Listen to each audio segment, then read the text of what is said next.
All right. Good Friday afternoon slash evening, everyone. I'm your host, Andrew Rivera, on this, I was going to say beautiful Friday evening, but kind of cold tonight here in New Jersey. So let's not say that. Let's say on this cool Friday evening. I'm your host, Andrew Rivera. I already said that, but I had to say my name twice. Um, Usually Alex would be here, Alex Knight, but unfortunately, he's running late. He's doing something. He has a medical appointment of some kind, so he'll be here a little later. So look forward to that. We got plenty to talk about though this week, as everybody knows. I mean, the top story tonight, which I'll get to a little later, is the fires fires in Los Angeles, because there are multiple fires, not just one giant fire. But yeah, we'll get to that. There's plenty to talk about there. We're going to talk about Donald Trump's insistence on buying out Greenland and expanding the U.S. empire or American empire, but at the same time, we are all ignoring Puerto Rico and everything the U.S. has done to Puerto Rico, and just completely ignoring that island. Instead of trying to make that into a state, we're trying to, do more empire building and buy up more land or take more land for no reason. So that'll get be discussed as well. The judge who or the judge who's presiding over Donald Trump's case. 34 felony convictions. You remember that one? Yeah, he got his way and was able to sentence Donald Trump today. We talked about that I think 2 weeks ago a little bit, where he was insisting on sentencing Donald Trump, even though to unconditional release or something like that. So that happened today. He was able to go through with that sentencing. So yeah, we got so much to talk about.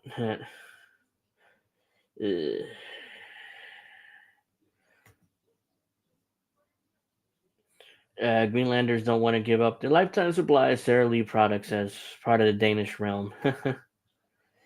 Yep, it's yeah, teasing that story. I'm teasing all the stories I'm doing today, as well as Venezuela. And Nicolas Maduro was sworn in today for another term as president of Venezuela, and the U.S. is very angry about that. And in fact, they've done a couple of things. One, they've offered up a $25 million bounty for Maduro's head, and another thing they've done is now they have extended temporary protected status for Venezuelans only. So it's Cubans, Venezuelans, in the U.S.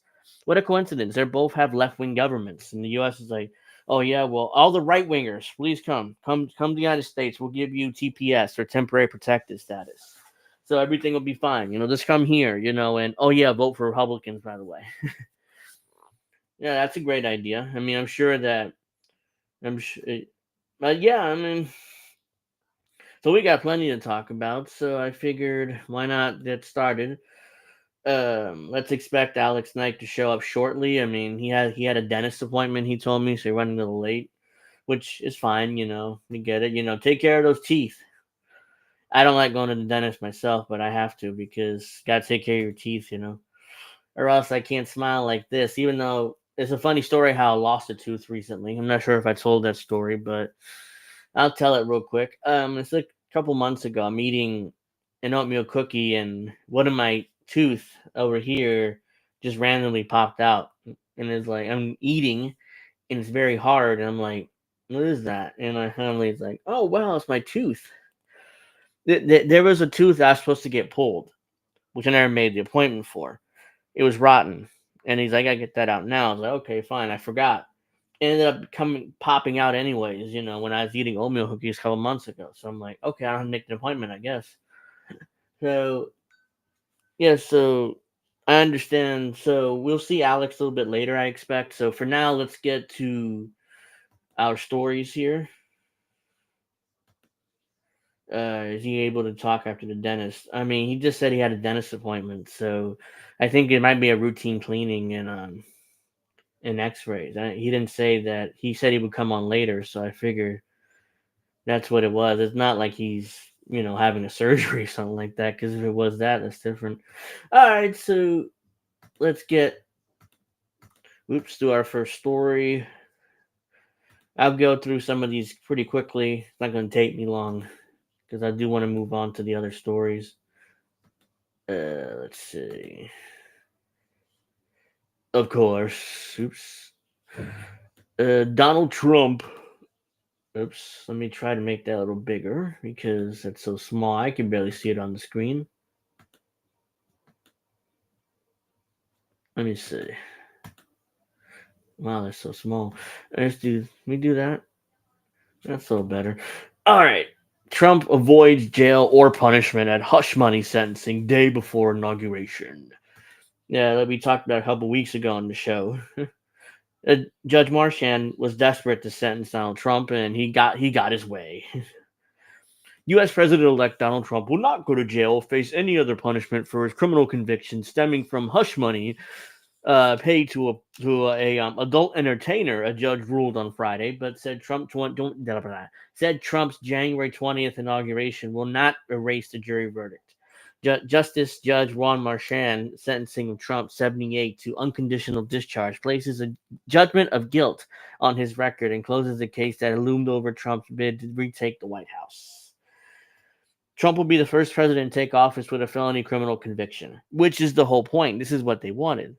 You already see these shit libs on X talking about he will be the first president ever sworn in with a felony and with multiple felonies on his record, which is the whole point. It's what they wanted. They got what they wanted. Now you're going to see the next 4 years, all these shit libs virtue signaling, talking about how, oh, well, Trump is the first president to have 4 felonies or multiple felonies while in office, and act like they're better. Meanwhile, they support Joe Biden and Barack Obama, who are 2 massive war criminals. But yeah, they let them get on the little high horse and run their mouths. Mershon said he was imposing the sentence sparing Trump of jail, fine, or probation because the U.S. Constitution shields presidents from criminal prosecution. But he said that the protections afforded to the office does not reduce the seriousness of a crime or justify a commission anyway. The considerable, indeed extraordinary legal protection afforded by the office of the chief executive is a factor that overrides all others. Despite the extraordinary breadth of these protections, one power they do not provide us the power to erase jury verdicts. Trump pleaded not guilty as well to appeal the guilty verdict, which is what this allows him to do now. Because since he was sentenced, now he can appeal to the higher court to try to overturn this conviction. Uh, Appearing with his lawyer on TV screens beamed out to the courtroom with 2 American flags in the background, Trump called the case an unsuccessful attempt to thwart his re-election campaign. This had been a very terrible experience, Trump said before sentencing, wearing a red tie and white stripes. I'm totally innocent and I did nothing wrong, he said. Trump did not testify during the 6-week trial last year, but had repeatedly disparaged Mershon and Manhattan District Attorney Alvin Bragg, who had brought the case in public statements. Joshua Steinglass, a prosecutor of Black's office, said that Trump had engaged in coordinated campaign to undermine legitimacy of the case and purposely bred disdain for judicial institutions. Yeah, how dare he do that, right?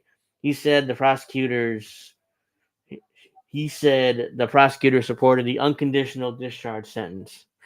The verdict in this case is unanimous and decisive, and it must be respected, Steinglass said. Now that he has been sentenced, Trump is free to pursue the appeal, a process which could take years to play out while serving a 4-year term as president. Now that it is over, we will appeal this hoax, Trump said in a social media post. Yep.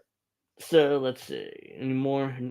Trump fought tooth and nail to avoid the spectacle of being compelled to appear before a state-level judge so close to due to be sworn into office. The U.S. Supreme Court on Thursday rejected a last-minute appeal by Trump to halt it. Mershon closed the half-an-hour hearing by saying, "Sir, I wish you Godspeed as you assume your second term in office." Blah blah blah. This is already again is going through the case. So who cares? So yeah, the judge got what he wanted. He was able to get Donald Trump's sentence. Oops, he's able to get him sentenced to his unconditional release. So his conviction is now officially on his record, and it gives opportunity to Donald Trump to appeal the conviction. Excuse me. So here's another I forgot to mention, a TikTok ban. Remember when they banned TikTok last year or whatever? So it looks like again, it's so tiny, and I don't know why either. Let's see. The U.S. Supreme Court appears inclined to uphold TikTok ban in U.S. Uh,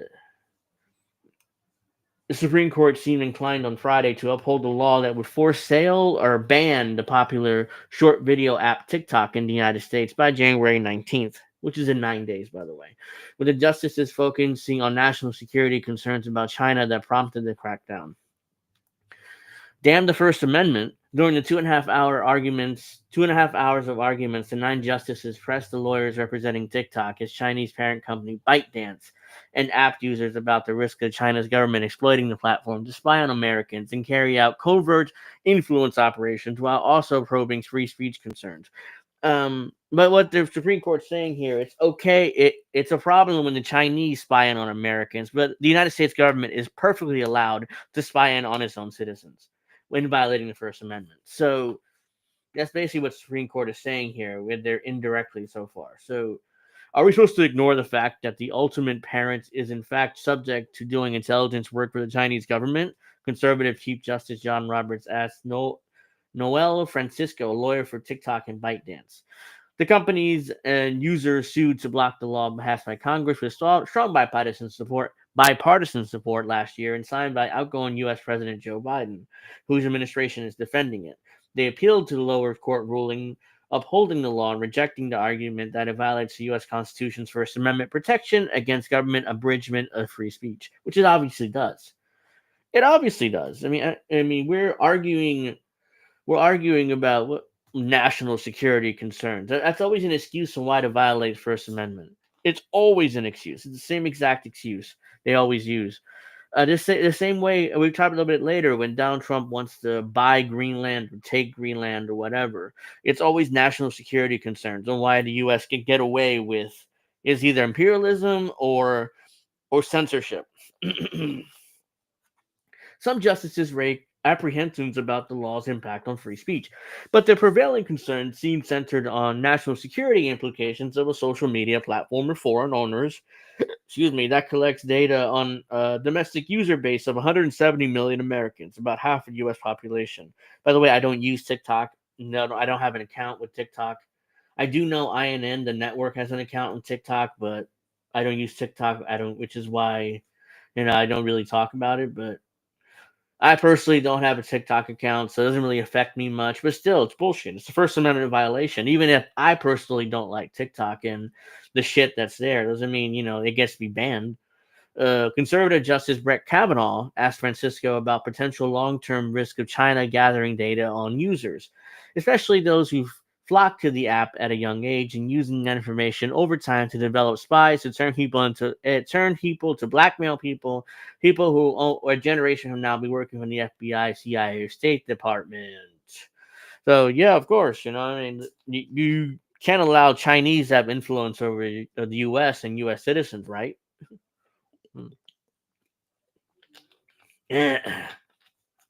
The Supreme Court's consideration of the case comes at a time when rising trade tensions between the world's two biggest economies. Republican Donald Trump, due to begin his second term January 20th, 10 days from now, opposes the ban. What's funny is Donald Trump in his first term tried to ban TikTok. Remember that? When he tried to do the executive order to ban TikTok, but it was overturned by the courts. Now it's okay because they passed the law. And now Trump's against it. So how time changes, huh? Trump on January 27th urged the court to put a hold on the January 19th deadline for divestiture to give his incoming administration the opportunity to pursue a political resolution of the questions at issue of this case. So what times changed, huh? 4 years ago, that wasn't when Donald Trump, come in here. Max says politics is a joke, even more so than we form the government and we are able to help the laughing stock for these people, for the super wealthy. Only everybody else should eat bugs and die. That sounds familiar, but I agree. Let's see. Yeah, so all right, let's finish this up because I got other stories to talk about. Citing Trump's stance on the case, Francisco asked the justices to, at minimum, put a temporary hold on the law, which will allow you to carefully consider this momentous issues for reason explained by the president-elect, potentially moot the case. Conservative Justice Samuel Alito later floated the possibility of the court issuing what's called an administrative stay that would temporarily freeze the law while justices decide how to proceed, which is most likely what's going to end up happening. I think there will be some sort of stay to give the Trump administration some time to either force a sale to, because that the Shark Tank guy, what's his name, Kevin O'Leary, is interested in buying TikTok for some reason. So if they can force a sale to Kevin O'Leary and his investors, maybe TikTok won't be banned here in the U.S. Liberal Justice Elena Kagan's questions underscore the court's competing concerns about national security and free speech. Referring to ByteDance, blah, blah, blah, is only targeted at this foreign corporation, which does not have First Amendment rights. Yes, but Americans do have First Amendment rights. That's the whole point. Just because a foreign company owns a social media platform doesn't mean that we shouldn't be allowed to use it.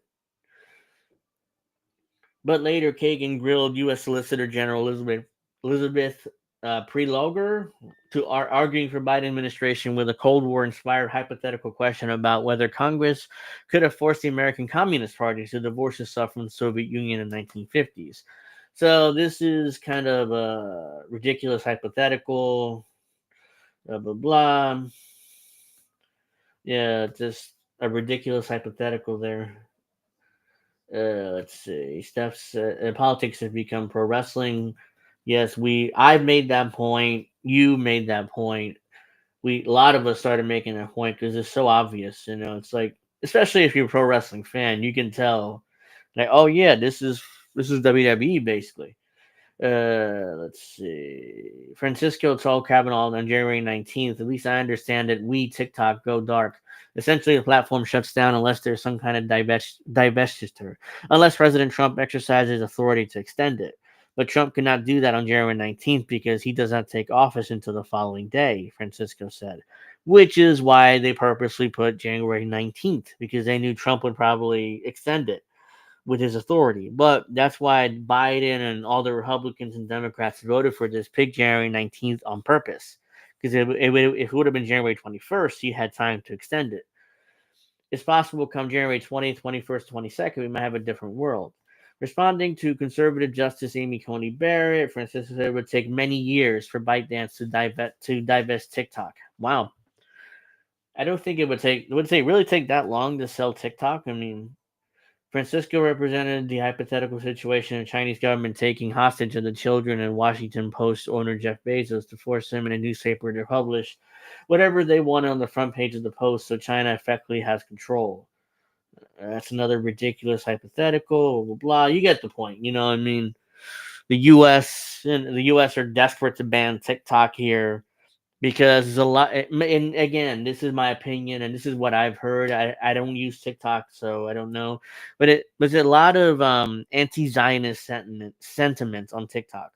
So, and of course, the Washington doesn't like that, and neither does Israel. So, immediately here comes U.S. Congress to exactly what they're told and ban TikTok.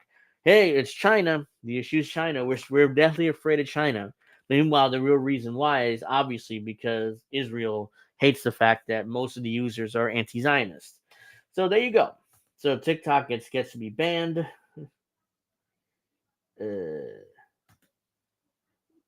Dr. Nick says Singapore is in China. Well, apparently, according to the U.S. Congress and They keep obsessing about China, not Singapore. So even though ByteDance isn't it a Singaporean company? Is it? It's not really even Chinese. So yeah. So again, it's fine. Whatever. The U.S. It doesn't matter. uh, Alex will be on in about 10 or 15 minutes. So just letting you guys know if you're wondering where he's at. So he'll be on shortly. I just got a DM from him. Let's see. So that's that. TikTok is going to be banned most likely here in the U.S. unless there's some kind of last second last second why am I forgetting what I said? Oh yeah, last second stay or something. Uh, let's see. TikTok. Yeah, I mean, honestly, I don't use TikTok, so that's why I'm like, what the hell is that?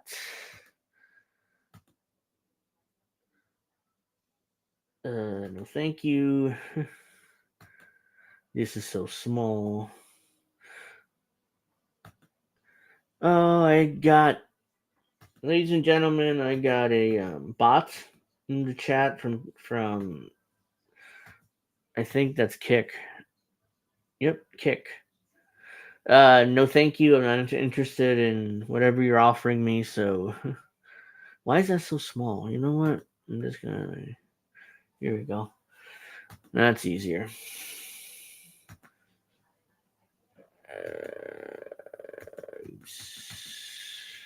Bear with me 1 second.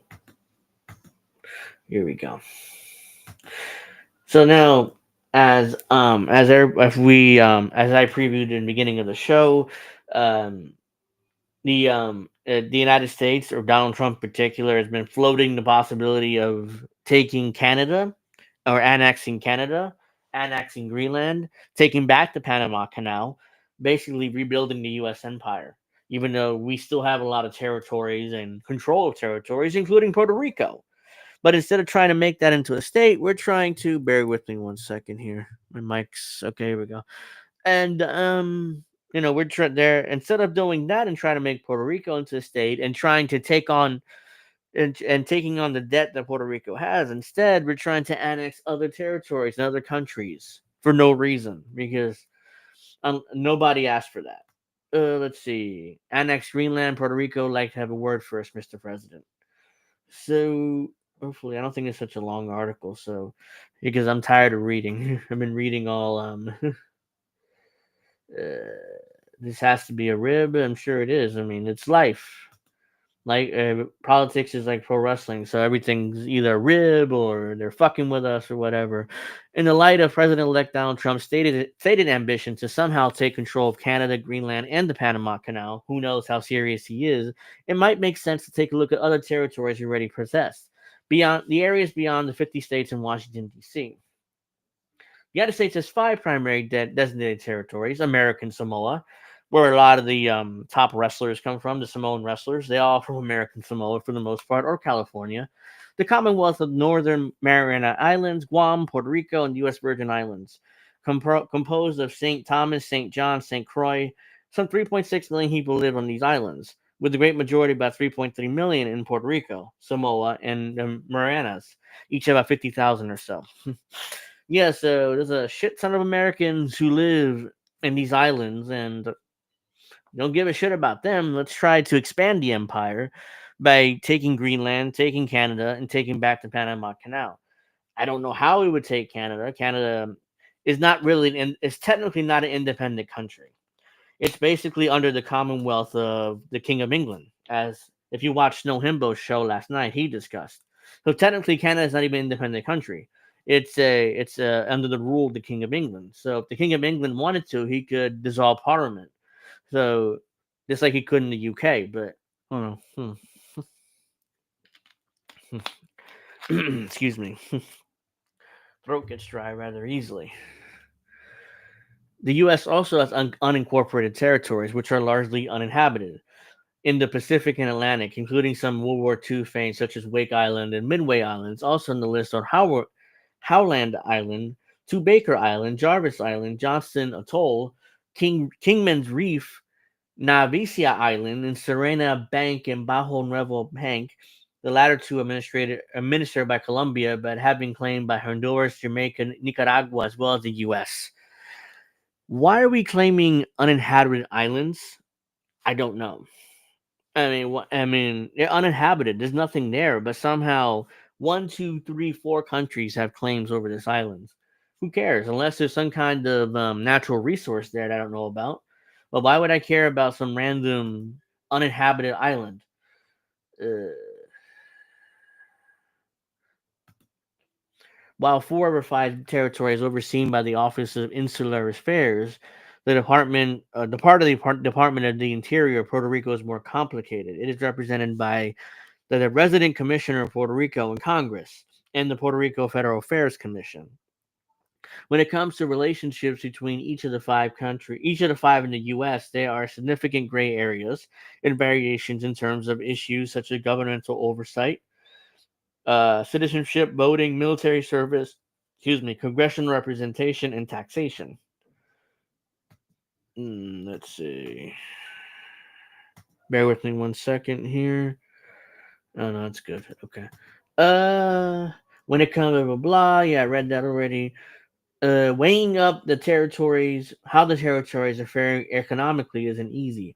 Partly because the data collection and government statistics are scant, according to a May report from the Government Accountability Office.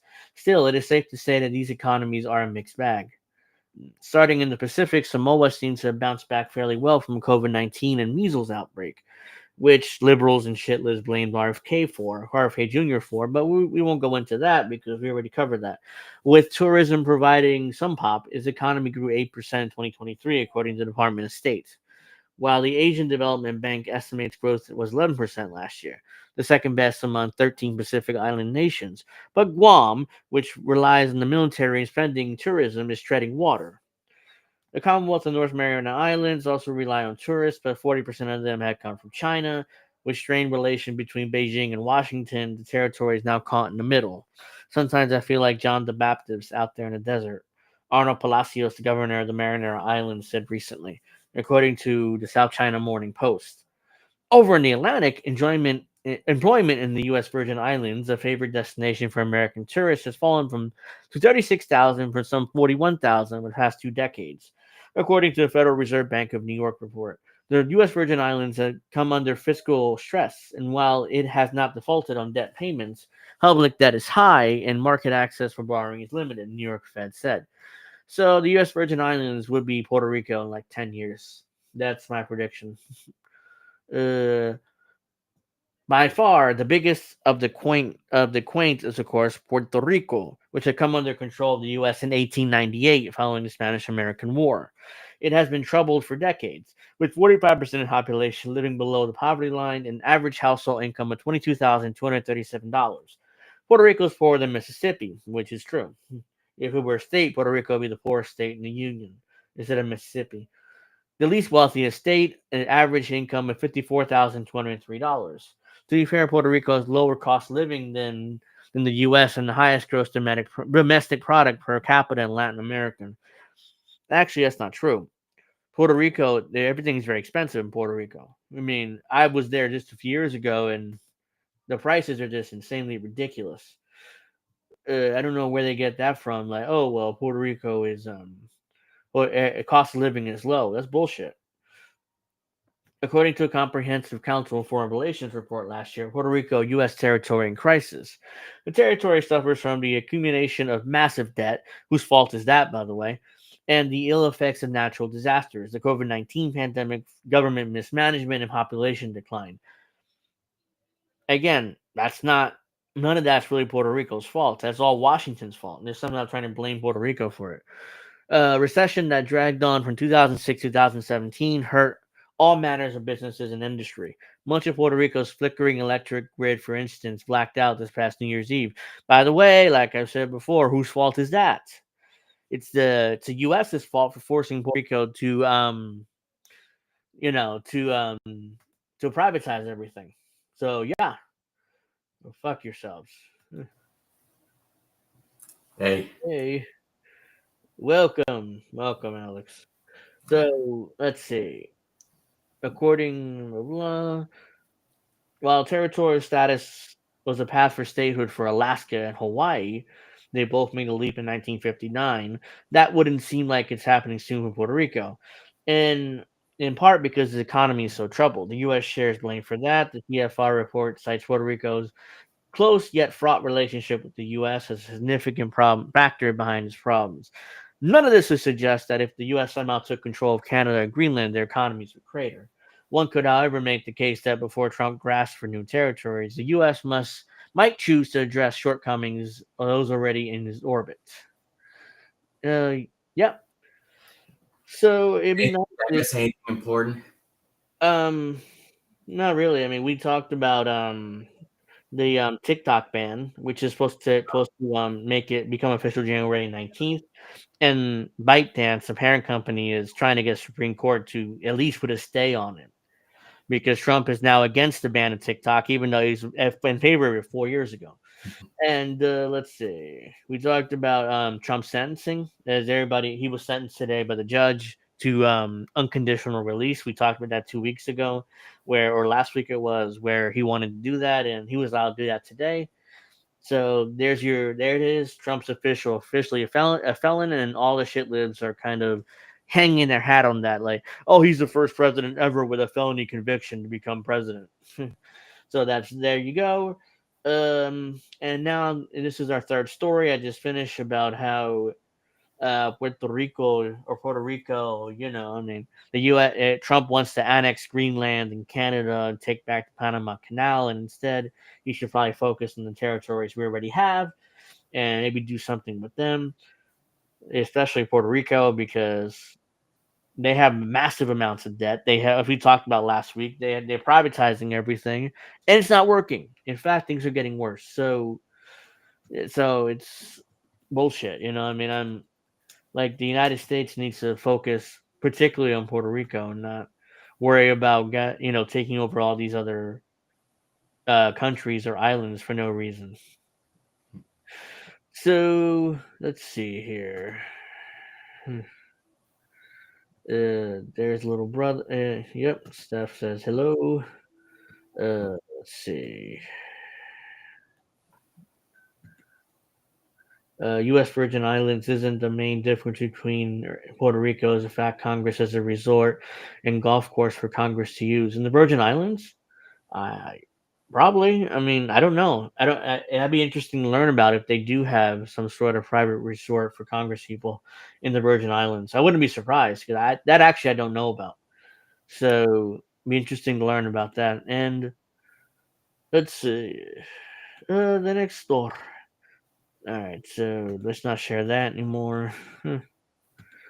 Let's share this instead because, oops.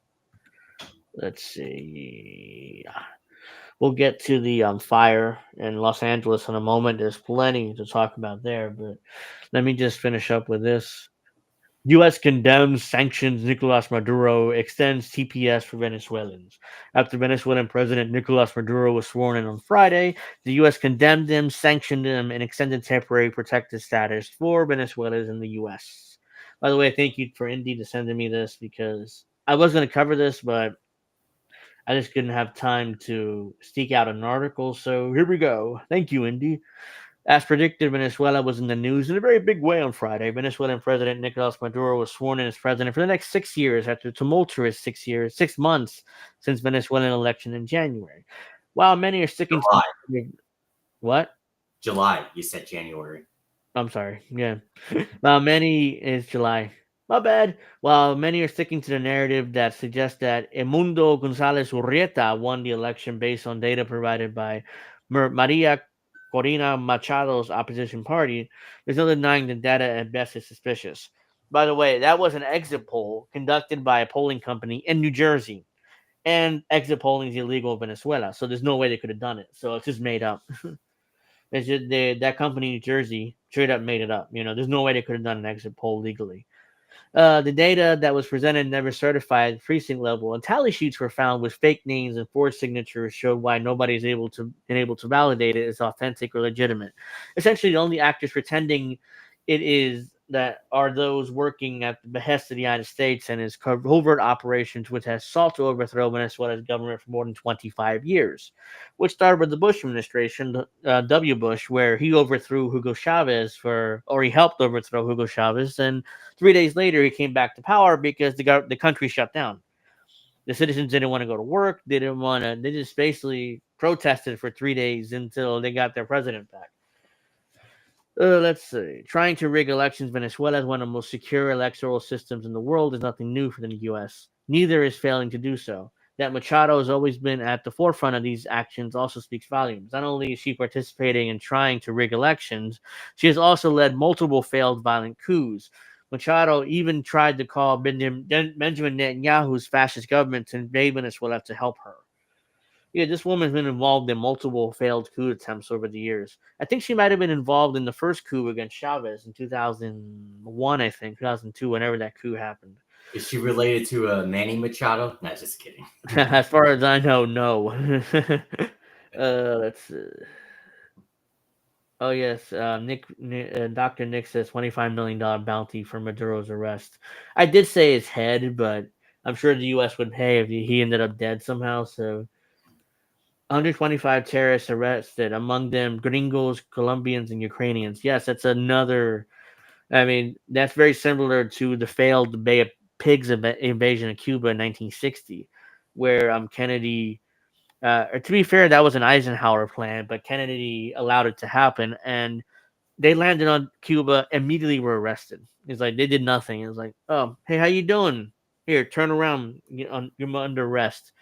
Instantly. Same thing happened here, essentially, in Venezuela. They landed, they immediately get caught. So, great job.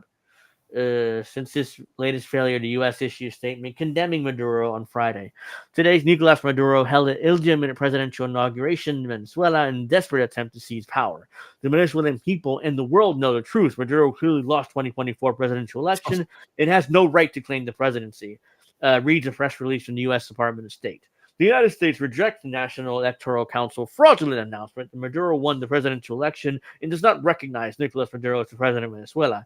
President-elect Edmundo González Urrieta should be sworn in, and democratic transition should begin. We stand ready to support and return to democracy in Venezuela. By the way, the only reason why they're doing that is because Venezuela has a shit ton of oil, and they're desperate to get their hands on it, which is why... This way, for Elon Musk, he's going to want to coup Venezuela pretty soon. Oh, yeah, dude. They also have cobalt and all of these natural resources that Elon Musk needs for his AIs and his machines and stuff that he's building. So, and hey, President Edmundo González Urrieta will give it to him cheaply. That's the real reason why we want to overthrow Venezuela. It has nothing to do with democracy or will of the people or bullshit like that. Because it's clear that like Nicolas Maduro is their president. So that's the will of the people. Because Venezuela has one of the most secure election systems in the world. I mean, Pastas talked about this. He went to Venezuela, and he was one of the observers. I think the last election, not this one, the most recent one, the last one. And they have voter ID, by the way. That's one. Even though here in the U.S., Democrats insist that voter IDs are racist, but they have it down there. They have fingerprinting. They have paper ballots and computer ballots, and they check them against each other. So, yeah, so they have one of the most secure election systems in the world. And somehow the United States get to say, no, we don't recognize that because we don't like him. We want our puppet, Edmundo González Urrieta, to win. The last puppet that Trump had was, what's his name? Juan Guaido. That was the last puppet who humiliated himself and flew into all these meetings and stuff and act like he was the president of Venezuela when he wasn't. So I'm sure Mundo González Urrieta is the next one who traveled to all these meetings and stuff, act like he's the president. No doubt Maduro laughed his ass off as rumors swirled of Eric Prince of Blackwater fame being present within Venezuela's borders on Thursday. It's unclear whether this is true. However, it underscores the threat of violence against the Venezuelan people is high and will remain elevated for the foreseeable future. It's heartbreaking, not uncommon way to live for Venezuelans. In solidarity with the Venezuelan people, the U.S. government and our partners around the world have taken action today, reads the press release. The Department of State is increasing the reward offers up to $25 million each for information leading to the arrest and/or convictions of Nicolas Maduro and Maduro's Minister of the Interior, Diosdado Cabello, excuse me. The Department of State is also adding new rewards, offers up to $15 million for Maduro's defense minister, Vladimir Padrino Lopez. These three rewards offers stem from criminal narco trafficking indictments announced in March 2020, which are bullshit. These people are not involved in narco drugs. It's ridiculous. The State Department also taking steps to impose new visa restrictions on Maduro-aligned individuals for their role in undermining the electoral process or in acts of repression in Venezuela. To date, the State Department has taken steps to impose visa restrictions on nearly 2,000 Maduro-aligned individuals. So, yeah, here we go. More sanctions, more, skullduggery. Let's see. Maduro hands out guns to people and help to defend the state and the revolution. That's why the U.S. government wants to take away our weapons. Mm-hmm. Let's see. Public Law 111-261 111th Congress set up a national park in the Virgin Islands. Canal Bay was hit by hurricane and has not reopened yet. Wow. No, I didn't know that. That's a new one. Can you say Cuban intelligence services? They don't play. These Cubans don't play at all. Hey, Stephanie, what's up? Thank you for joining us. Let me finish this up. Despite my asking the State Department to provide any information they may have to validate the data that no media outlet or organization able to authenticate, I received no response, and the department has insisted and maintained an aggressive stance against the country and its people riddled with disinformation, not unlike previous administrations. Concurrently, the Department of Treasury is imposing sanctions on 8 Maduro-aligned individuals supporting Maduro's illegitimate assertion of authority in repressive acts in Venezuela, including members of the security forces and political figures, the press release continued. These designations represent the third tranche of such measures against Venezuela's July 28th election. Including today's actions, the United States have individually sanctioned 187 current or former Maduro-aligned individuals for repressing and intimidating the democratic opposition, a desperate and illegitimate attempt to take power by force. Fuck you. Honestly, this is pathetic. The United States tried to overthrow the socialist government in Venezuela for 25 years, and they failed miserably. Just leave them alone. Hell, work with them. Buy the oil from them. I'm sure they'll still sell it to us. Mm-hmm. They're not like us where we say fuck you. I think it was Hugo Chavez 20 plus years ago. They had they set up I forget what the company's name is, but I used to see the ads all the time. They would give free oil to poor Americans here in the U.S. and they would run ads about it. What was that company? Texaco? Not Texaco. It was something they set up. Damn. I forget, but there's a company they set up where they would give free oil to poor Americans, and then they would say thank you to the Venezuelan government and people for this oil. So it was legitimate. They did do that. And once the sanctions happened, they had to stop doing it. But they would give away free oil to poor Americans. The press release serves as a reminder that under the Trump administration, Venezuela was heavily sanctioned for not accepting the installation of Juan Guaido, there he is, by the United States as president. No sanction led to the mass migration of Venezuelans out of the country due to starvation conditions they created. It's worth noting that under Trump, the same election rigging took place, except for what appears to be manufactured data by way of tally sheets. The extension of temporary protected status for Venezuelans in the U.S. shows the possible intent for future actions against Venezuela under Trump. Which is why I want to cover Latin America a lot more, because I know Trump will fuck with Latin America more than China or Russia, because China and Russia are superpowers, so I don't think he wants to mess with them too much. Instead, he's going to bully Latin America like he did in his first term. This will protect Venezuelans from being detained and incarcerated, since the U.S. does not have a repatriation agreement with the country and can't send back migrants without authorization. So fuck it. Just give them citizenship, I guess. We can't send them back. Thank you, Dr. Nick. Sicto. That's exactly what it was. That's the company that they set up in order to give away free oil to poor Americans. Stephanie says, I have to show my license when I vote. What state do you live in? Because I live here in New Jersey, and we don't have to show ID. In fact, I can walk into the voting booth, Say, my name is Angel Rivera. Sign the book. Go in, vote, and get out. I don't have to show ID.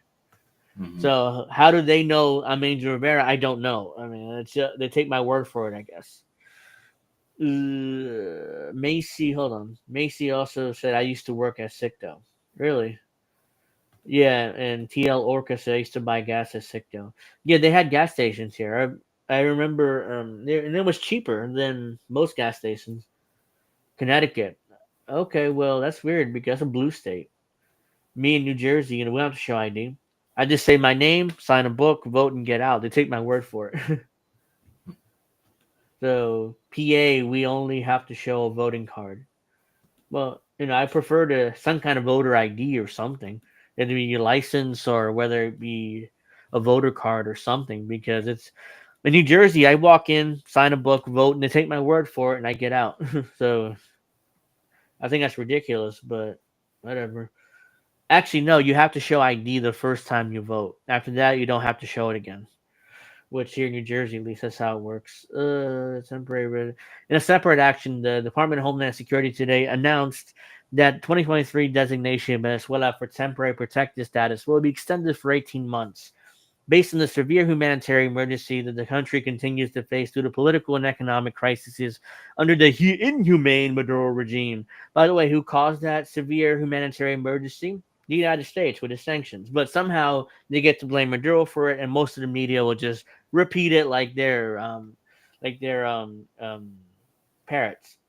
As the U.S. paints Venezuelans not only supporting Maduro in any way, behooves readers to understand that the benefits of broad support both at home and internationally. The United States would have you believe that the vast majority don't support Maduro, but considering the violent nature of Machado's opposition party and their candidate Amundo Gonzalez Urrieta, you begin to understand why they always been widely unpopular. By the way, Amundo Gonzalez Urrieta, I saw a video of him recently.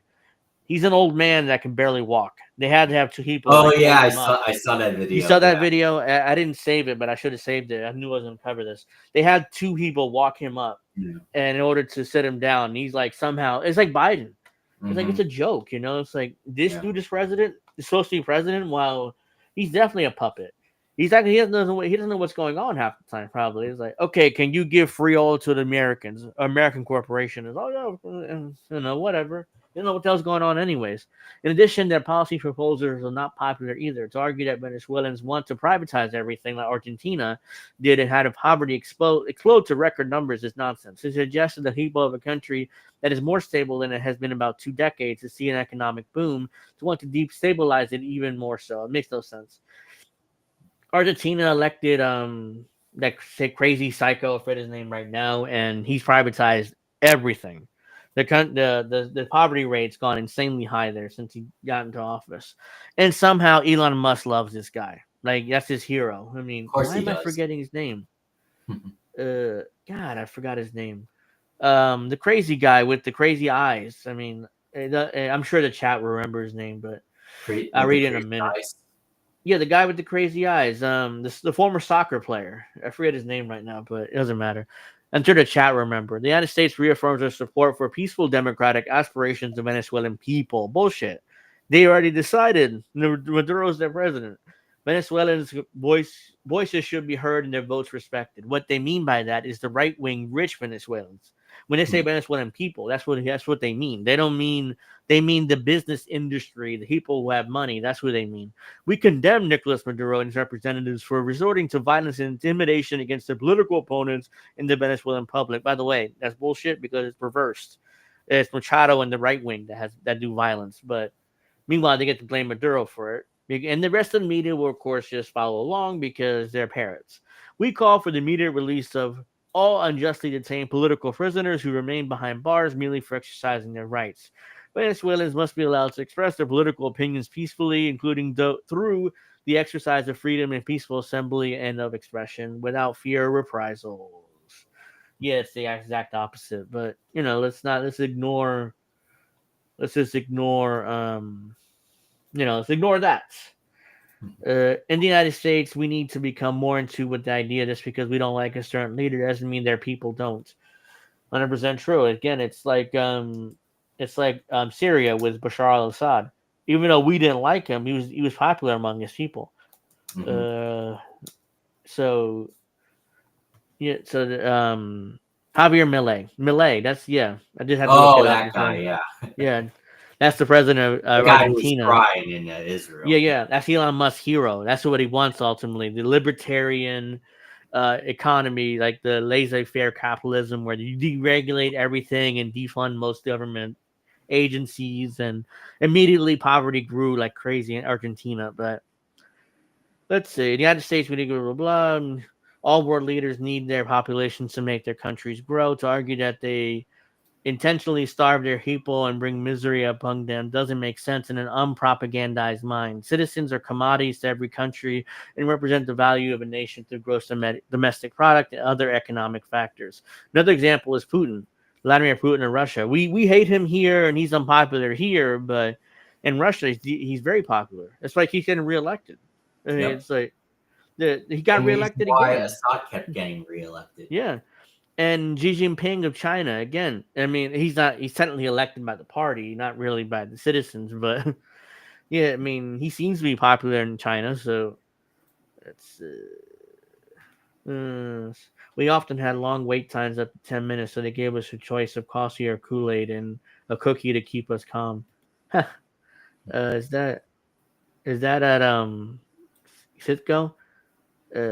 Let's see. Here in northwestern Iowa, we have to show ID when we vote. The worst part is that they quit giving us a cup of Kool-Aid and a cookie. The people in other states get denied cookies too. That's funny about that. Here in New Jersey, they used to give away coffee and donuts when we voted, but that was about 15 years ago. They stopped doing it too. So they would give us coffee and donuts. We voted. I get my coffee and donut and get out. I mean, that's what we used to do. Now it's like we don't even get that. So there's no really encouragement to vote. Treating them poorly is one of the fastest way to get overthrown, something Maduro seems less worried about than ever, thanks to large parts of the country's growth over the last several years. Excuse me. So yeah, that's that. Thank you to Indy for sending me this article. It really explains everything and puts it into perspective. If you're on, I'm about to say Discord. If you're on Substack, make sure you follow this gentleman, Decolonized Journalism. Arturo Dominguez is the writer of this article. So he wrote a very great article, and I want to thank him for that because learned quite a bit. Let's see. So let's see. Nick says we only got a sticker that says I voted. We didn't even get the sticker in New Jersey. A lot of people get those I voted stickers and put them here proudly, like children. Is like I voted, guys. Make sure you vote too. Hmm. Let's see. Here, have PA just tell you to suffer. Oh, we used to in New Jersey. We used to get a bunch of like coffee and donuts. I took a coffee and like 2 or 3 donuts when they weren't looking, but I was supposed to take one. But it's like okay, fuck out of here. Let's see. So we got a lot to talk about with this fire in Los Angeles. So never voted federally and probably never will. This is probably my last election voting federally, anyways. Well, Because last time I voted was for Tulsi Gabbard for the 2020 primaries. only reason why I voted because I got a mail-in ballot, so I was like, okay, whatever, and I sent it back. But if I didn't get that ballot, I probably wouldn't have voted. I didn't care. Wouldn't care enough. Okay, so Nick says I don't see myself voting for anything except local issues. Yeah, if there's a local, I would vote if there's like a question or two. One of those questions on the bottom where they ask you ballot initiatives. That's what they're called, and I would probably vote in that. But other than that, I mean, I have no interest in voting again. Let's see. So let's get rid of that. Uh, yeah, there's a shit ton.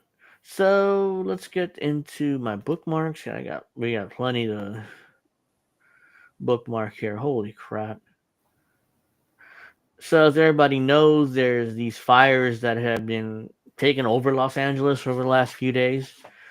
I mean, even the Hollywood sign is at risk. I mean, I'm not sure if it burnt down by now, but there was fires around the Hollywood sign. So Yeah, I responded to you. I said that might be fake.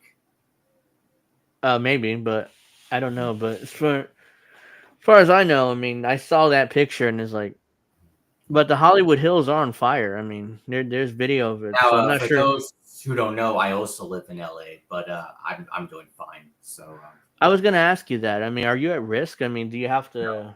Okay, do you have to evacuate because it's a lot? I knew you lived in Los Angeles. It's just I that. live in the Burbank area, which is farther than where it's Okay. so yeah. So as far as I know, I haven't seen anything about Burnbank being on fire. So Mhm. so that's good at least. So I was gonna ask you and I forgot. It's like, oh shit. All right. So I got plenty of bookmarked here. All right. So You're gonna play the video where Karen Bass didn't answer yes, questions. yes. But I got so much bookmarked here that. But it's bookmarked everything when it came to the fire. So so but the Viking Rams playoff games are moved to Arizona. Arizona, yeah, Glendale, for because of the fires. So just want to let you guys know they have to be playing in Glendale. If you care about the NFL playoffs, that is. Just to say that I think the Chiefs are going to be the team to beat yet again. They gotta get. They're gonna get back to the Super Bowl. I mean, they're the best team in the league again. It's like, oh great, another third straight Super Bowl appearance for the Chiefs. Great. Will they win The it? only Who team knows? I could see beating them are the Lions, but other than that, I still think the Chiefs are the Holy favorite. shit! Imagine the Lions being that good when they Yeah. could get to the Super Bowl and actually win it. Mhm. Wow. All right, so I actually saved that video like 3 times, but let me see. So let's start here. Let's start here with Karen Bass because Karen Bass has exposed herself to being like one of the worst mayors And in the Ron country. Placone voted for him for her. Uh huh. And I saw him still justifying that vote even today. Yeah. It's ridiculous. All right, Mhm. so here's Karen Bass being asked by a Sky News reporter from the UK questions, and she just stood there like staring into a bit to the abyss. Like, oh, by the way, the woman she was in Ghana, by the way, on vacation when these fires started, and she had to be Before you forced play, I back. just want to respond to Steph. My cats are in the family room right now. They might come in later. So yeah. No, I'm not tipsy. I'm drinking sparkling water today. It's just I get when I talk too much, my throat gets dry, which is why I'm doing that. All right, so let's get to Karen Bass here humiliating herself. Play it in full screen. Do you owe Oh, okay, I can do that. citizens an apology for being absent while their homes were burning? Do you regret cutting the fire department budget by millions of dollars, Madam Mayor? Have you nothing to say today? Have you absolutely nothing to say to the citizens today? Elon Musk says that you're utterly incompetent. Are you considering your position? By the way, Sky News. Madam Mayor, have you absolutely Sky nothing to News is like a right wing outlet in the UK, so it's owned by Yeah. Rupert Murdoch, I think. So Yeah. this is why he said, "Oh well, Elon Musk said you're an incompetent fool," or whatever he said. I was like, "Why quote Elon Musk? Like, who cares what he thinks?" say to the citizens today who are dealing with this disaster? Get me the fuck out of here. No apology for them? Is he desperate to leave? I don't know Do why you they think won't you let her should have out. been visiting Ghana while this was unfolding back home? Nope, shouldn't have.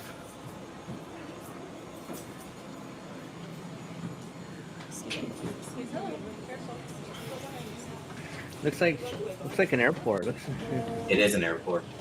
Yeah. I don't know why she was standing there. Just leave.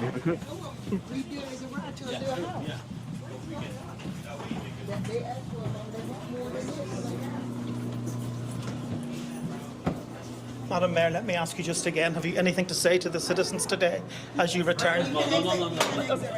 You can't leave. Ma'am, hold on 1 second. Madam Mayor, just a few words for the citizens today as you return to deal with the catastrophe. Can you take this down? Nothing. Not a word.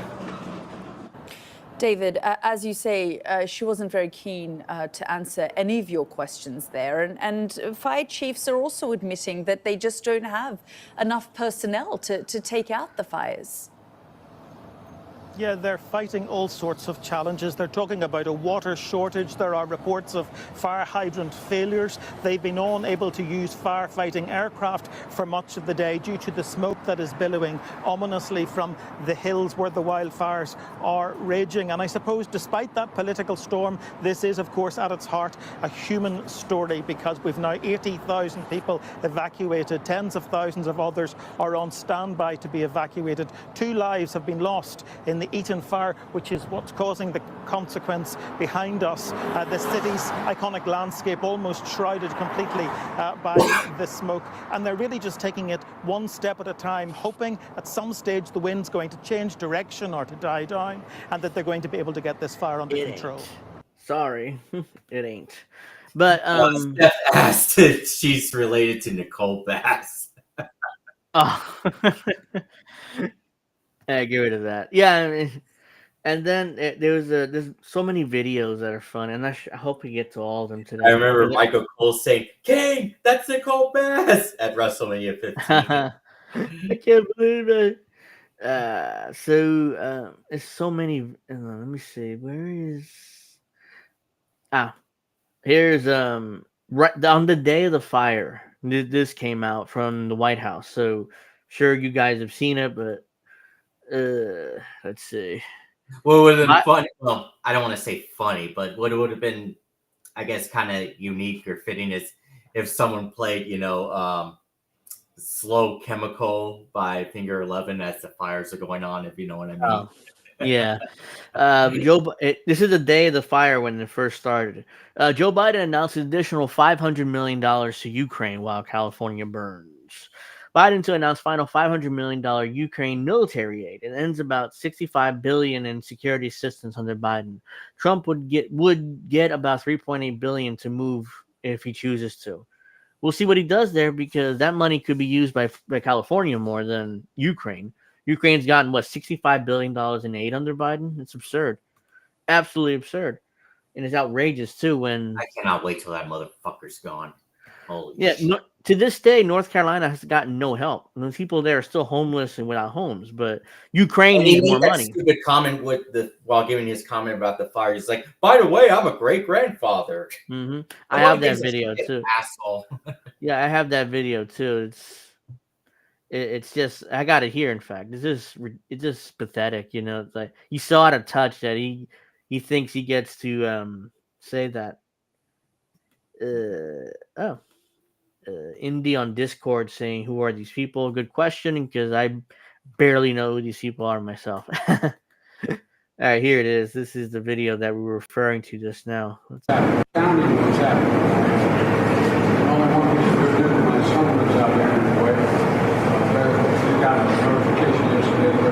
Can't even hear him.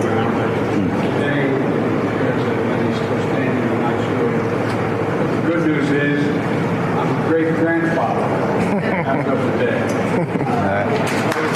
You heard that part, because he's proud of that. It's like, well, I'm a great grandfather today, guys. And the media's like,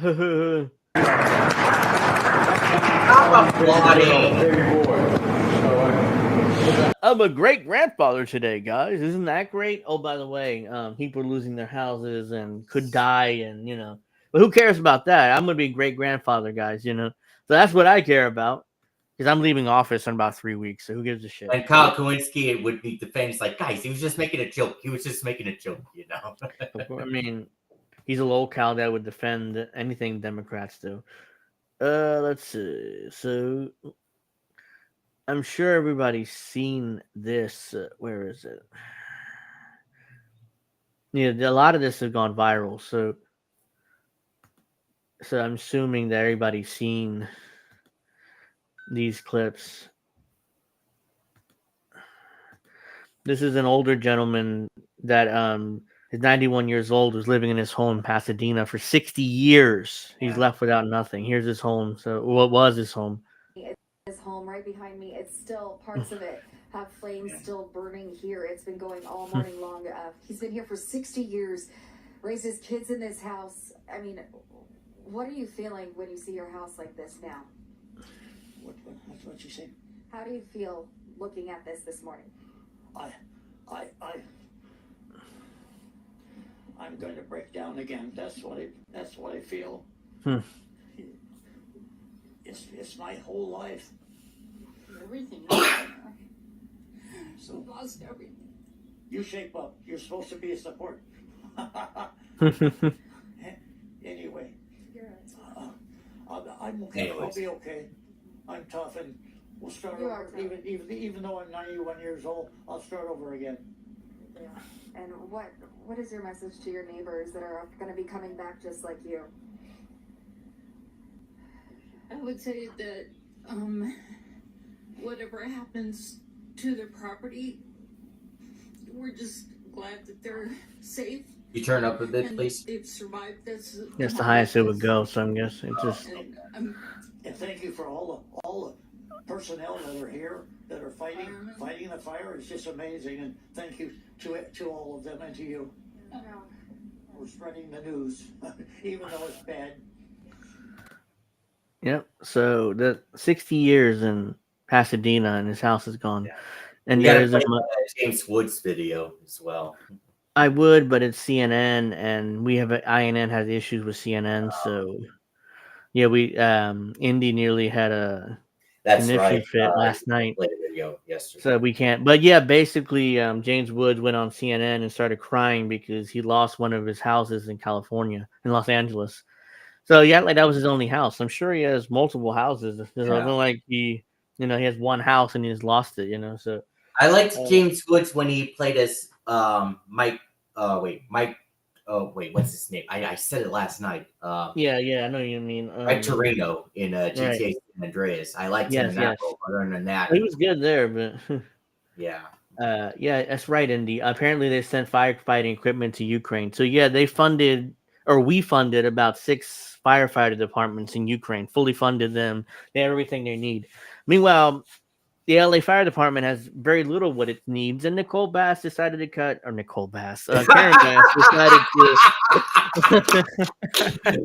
Thanks a lot, Steph. It's all your fault. Karen Bass decided to cut $17 million from the fire department in LA. So, yep. That was a Freudian slip, by the way. So I didn't mean to say. Give me a second. All right. Shameful.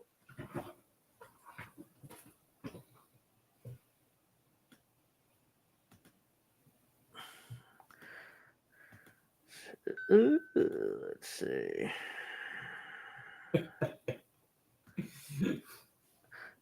So this is Elon Musk. A friend took this is from a couple days ago.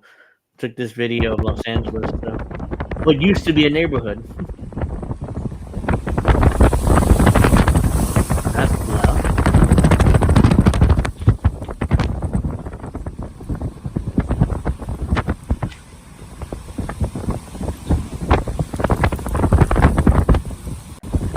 Total devastation. Oh, well, that house is still up.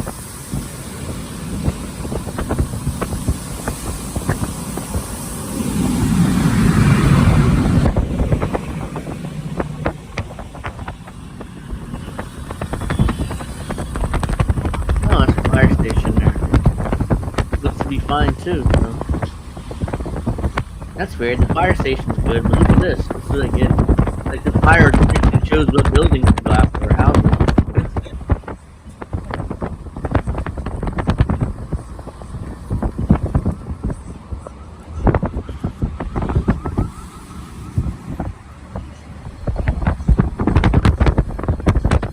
So that's that video, just devastation. And Los Angeles or California is either too incompetent or don't have the resources to stop this fire.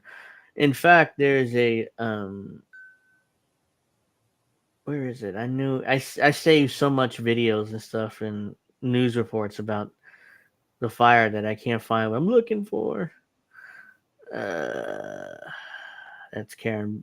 That's the mayor. of California there, or Tampa. Like, what the hell's going on with me? No, she's the mayor of Los Angeles. Yeah. I said Tampa. Like, yeah, no, but you said California. It's Los Angeles. I know. I mean, don't know what I'm just there. You know?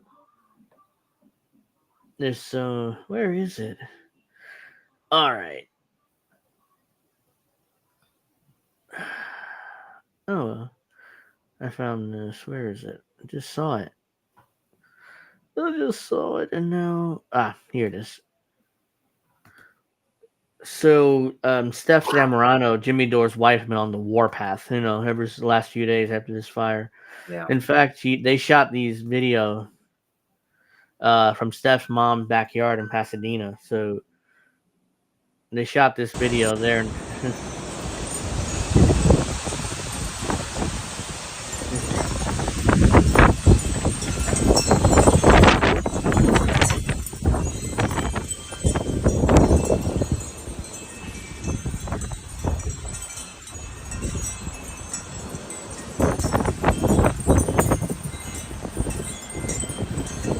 There's a fire back there, but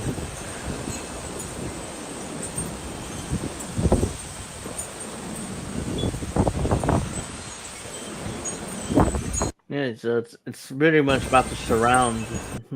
Actually, pretty far away, but there it is. There's it because Democrats, they elect. They were the mayor race between Rick Caruso and Karen Bass, and I was like, well, Karen Bass is obviously going to win. I was like, what do you think? Rick Caruso is shot in L.A. with how blue it is over there. Like, nope. And Karen Bass. Adam Schiff lost to what's his name? Jim Carvey, or is that his name? No, the pitcher. Steve Garvey, I think his name is. Steve Garvey, yeah. The former major league pitcher. Lost to him. So I hate him. Yeah, I mean, now Adam Schiff, the senator from California. So it's like, he went from Russiagating in the House to now a senator. So very powerful. So this was a prediction that a firefighter had on Joe Rogan's show. Hollywood wildfires unfold exactly as Joe Rogan predicted 6 months ago after speaking to a local firefighter. Don't show that to California. I talked to a fireman. Oh no, I mean he hates Joe Rogan. The locale would melt down. So I talked to a fireman once. This is one of the reasons that freaked me out. And he was telling me, he goes, dude, one day, he goes, it's just going to be the right wind and fire's going to start in the right place and it's going to burn through LA all the way to the ocean. And there's not a fucking thing we can do about it. I go, really? He goes, yeah, we just get lucky. He goes, we get lucky with the wind. He goes, but if the wind hits the wrong way, it's just going to burn straight through LA and there's not going to be a thing we can do about it. Because these fires are so big, dude. When they're talking about like thousands of acres that are burning simultaneously with like 40-mile-an-hour winds.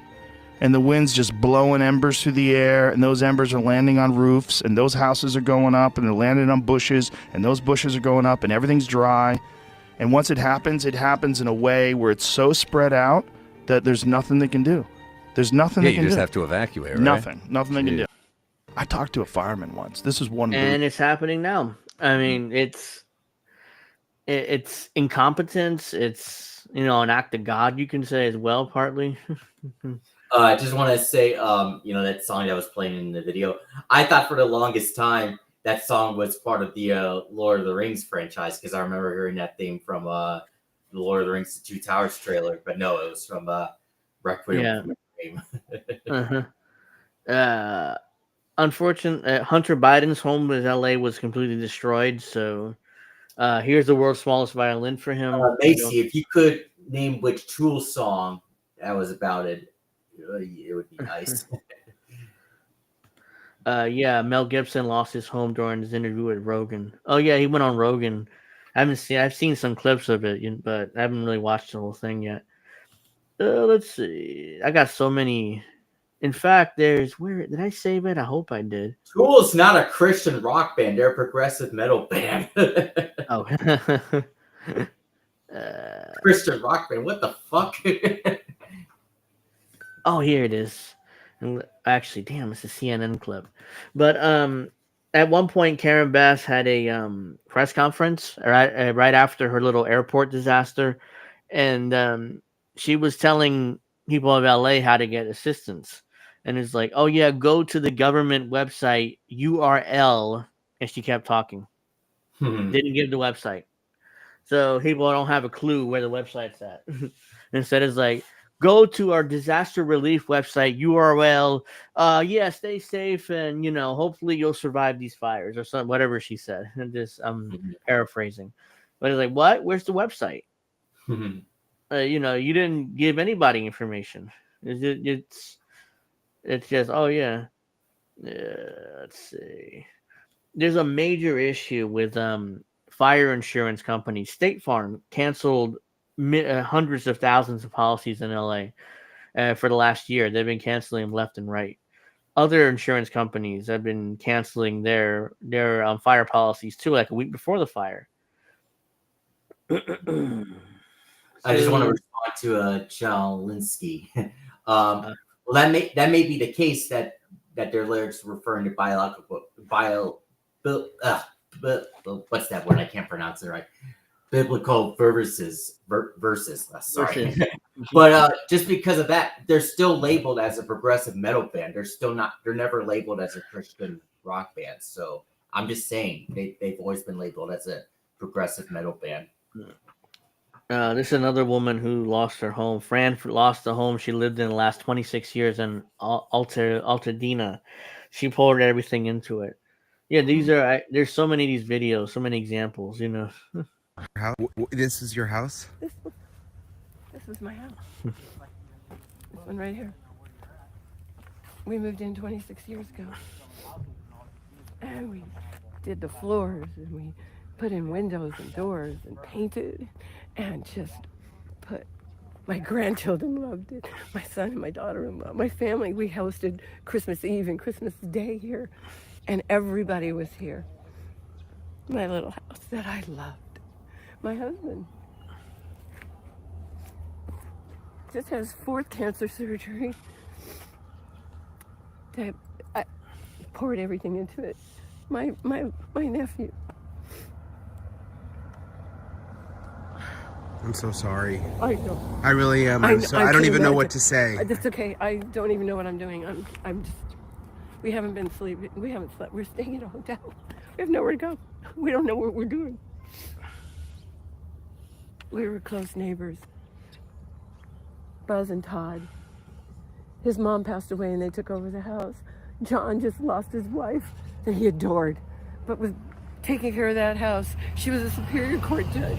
And Beverly and John, so much love. She was so incredible. And the house is gone. I just can't believe they're all gone. They're all gone. See, Debbie and us and Tina, our children went to school together from kindergarten. Our kids are in their 47 years old. And Debbie's 47-year-old son tragically passed away last August. Her oldest child. Her grief is so deep, I can't imagine. And now she lost her house. Look, expect from BlackRock to come in and buy up all these properties and do God knows with them. I mean, that because the government isn't going to stop that. They're not.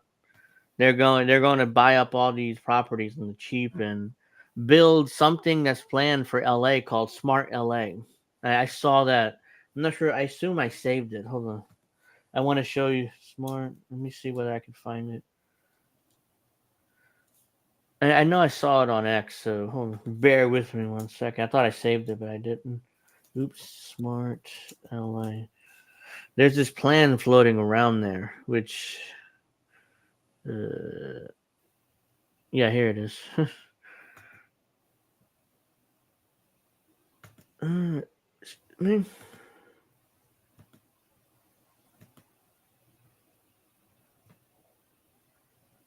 How does LA plan on turning their city into a smart city by 2028? They have to do something crazy like burn down entire neighborhoods in order for that to happen.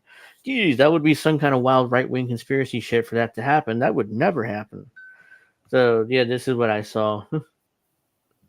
City of Los Angeles, Smart LA 2028. Technology for a better Los Angeles.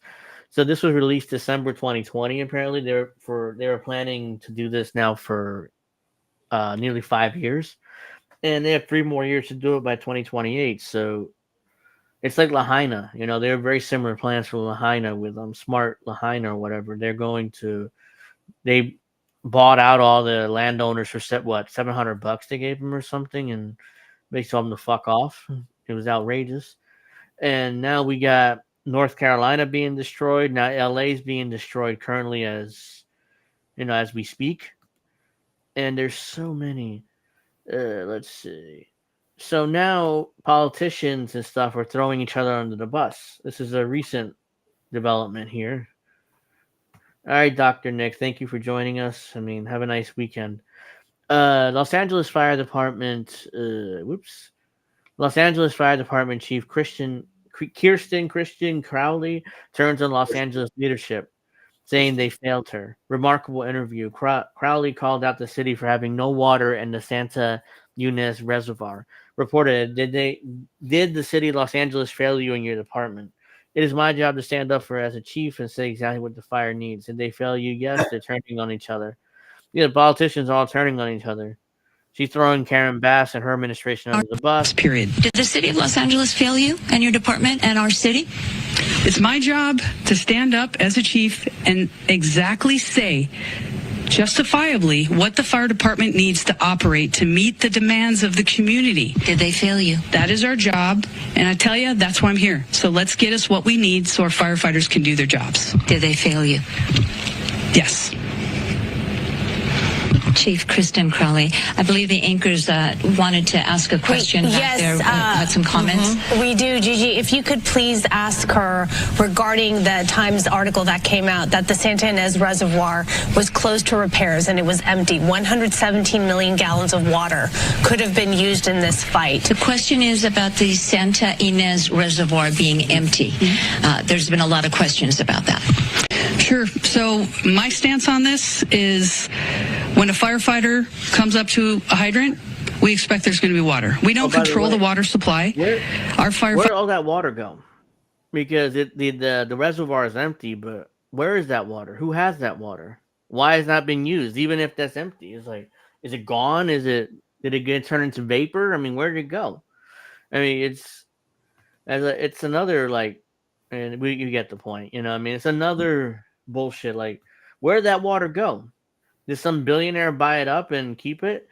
Or because I don't understand where that water went. I mean, did it just fuck off, or did it just go into vapor? Which is the only way that's possible if it's like when it gets really, really hot. So the governor of California, Gavin Newsom, he's doing a virtue signal here. I am calling for an independent investigation into the loss of the water pressure to local fire hydrants and the reported unavailability of water supplies from the Santa Ynez. What? That's off. Unavailability of water supplies from the Santa Ynez Reservoir. Remember when Kyle Kowinski supported that guy? I mean, he's a Democrat. And so this is the letter. Janice Quinones, CEO and Chief Engineer, Los Angeles Department of Water and Power. Mark Pastrella, Director, LA County Waterworks, or Public Works, excuse me. From the moment firestorms erupted in Los Angeles City on Tuesday, January 7th, it was clear from our public infrastructure that would be put in tremendous strain. The horrific hurricane-force winds and dry conditions have produced an unprecedented urban wildlands disaster that had pushed all her resources to the limit. The ongoing reports of loss of water pressure to some local... Get rid of that. The local during the fires and the reported unavailability of water supplies from the Santa Ynez Reservoir are deeply troubling and to me in the community. While water supplies and local fire hydrants are not designed to extinguish wildfires over large areas, losing supplies from the fire hydrants likely impaired the effort to protect some homes and evacuation corridors. We need answers on why that happened. Therefore, I directed state water and firefighting officials to prepare independent after incident report examining the causes of loss of water supply, water pressure, and municipal water systems during the fire events. and to identify measures local governments can implement during adequate water supply for emergency response during future catastrophic events. I requested the LA DWP and Los Angeles County officials swiftly prepare a comprehensive review examining the local preparation and response procedures to ensure available water supplies for emergencies and document any causes of loss of water supplies and unavailability of water supplies. I'm requesting you fully and transparently share that information and records for the state after incident review. I offer full technical capability to the state for disaster preparation, response, and recovery, as well as to examine local public agency actions throughout this catastrophe to learn from the lessons of this tragedy. Thank you, Governor Newsom, California. I guess basically that, By the time this report comes out, he'll be leaving office and Kamala Harris be the governor. Because at this point, if she runs, she wins. I mean, there's no way that, especially how much Kamala Harris is beloved in California. So let me make this a little smaller. Yeah, I mean, LA will never be the same again. My prediction. I mean, it's not going to go well. Even there's no way to really stop this fire because there's not enough water. Oops, no, not that one. Come on, fuck. I got so many bookmarked here that I can't even click on one. Here we go.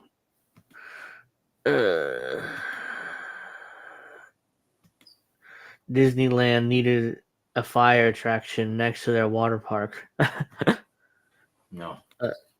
Hilarious. 1 year, Jimmy Dore tweeted this out, which, goes further into the canal. 1 year ago, Los Angeles experienced record-setting historic rains, yet the reservoirs above the Pacific are completely empty. In 2014, California passed Proposition 1 authorizing building new reservoirs for water retention. A decade later, none have been built. This is somebody's fault or someone's fault. Yeah, what about that? I mean, 10 years ago, Proposition was passed authorizing building new reservoirs, and none have been built in 10 years? Where'd that money go? That needs to be investigated. And that's why LA is a shithole. Yeah, I mean, it's outrageous. It's like, really? I've been wanting to, move to New York, ever since it became my favorite city. I know New York, has its problems just like every city, but New York's my favorite city. I would love to live there. So, yeah. Reservoir that holds 117 million gallons of water was offline this month for previously scheduled maintenance. It was empty when the fire exploded. Again, where is that water though? Even if the reservoir was going through maintenance, that's fine. But where is that water? As Trump would say, "Where's the water? Where's the water?" Yeah, where is that water? I mean, even if it's empty, I mean, it's like, where is it? Why it can be flown over or do what you got to do to bring it back to use that water? It's what is this? Los Angeles residents executed a leg hook takedown before making citizens arrest after finding a man allegedly trying to start fires. Okay, so there's a lot of allegations of people setting fires on purpose, which wouldn't surprise me, especially since, like we talked about, how people are like Blackwater or BlackRock's and try to buy up all these properties probably in order to build their dream smart LA. Which again, I don't know whether they're behind that, but I wouldn't be surprised if they were behind that. That's for tomorrow. Apparently, what's her face? Kim Iverson's house is at risk in Los Angeles. So I've seen her tweeting throughout the day and last night, that she's setting up like suitcases and stuff to possibly evacuate her home. Which, again, so this is what I was talking about earlier here. So this is the vice president, talking about and rambling away about this. Many insurance companies. What's going on? He has that old man look. You know what's going on. Many insurance companies have sadly canceled insurance for a lot of the families affected by Los Angeles area wildfires, which will place an added burden on their ability to recover. Again, she loves that word burden. I'm surprised she didn't cackle while she was saying that. Sadly, many insurance companies have canceled insurance for a lot of the families who have been affected and will be affected, which is only going to delay or You're place part an of it. added burden on their ability to recover. And I think that is an important point that must be raised, and hopefully there can be some way to address that issue, because these families, so many of them, otherwise will not have the resources to recover in any meaningful way. And many of them have lost everything. Yes, we know. And a lot of it's your fault too, because you were in California too for years. I hope she doesn't run for governor. I mean, please. I'm not in California. I don't think she would win though, because she's so unpopular. You don't think so? No, I because don't. I thought she was popular out there. Maybe I'm wrong. I don't know. Well, a long time ago maybe, but now people see through her. She's now so unpopular. People don't like her. I don't think she would win this time. If she doesn't become governor, if she decides to run and she can't win, her political career is definitely over. I mean, she can't run for president. She can't do anything. Joe Biden attempts to read phone number for California wildfire victims, and he can't do it. He fails miserably. So let's watch. If they contact disasterassistance.gov, anybody who's lost everything. Anyway, he fails miserably. It's a CNN. No. clip. Oh wait, that's right. It doesn't. Yeah. Shit. Yeah, I just realized God that. damn it, Indy. You. He's right. I mean, CNN's given us trouble recently. So I can't, I don't want to just. But yeah, he struggled reading that number, and it's hilarious. But maybe I could find it, with another network. But he's like, pardon me, he fails again, miserably. Anyways. Yeah, unfortunately. So there's also these numbers floating around for employees being paid in Los Angeles. So I'm not sure how true this is, but so here's their salaries for the top highest paid employee city in Los Angeles. So there's 10 of them here.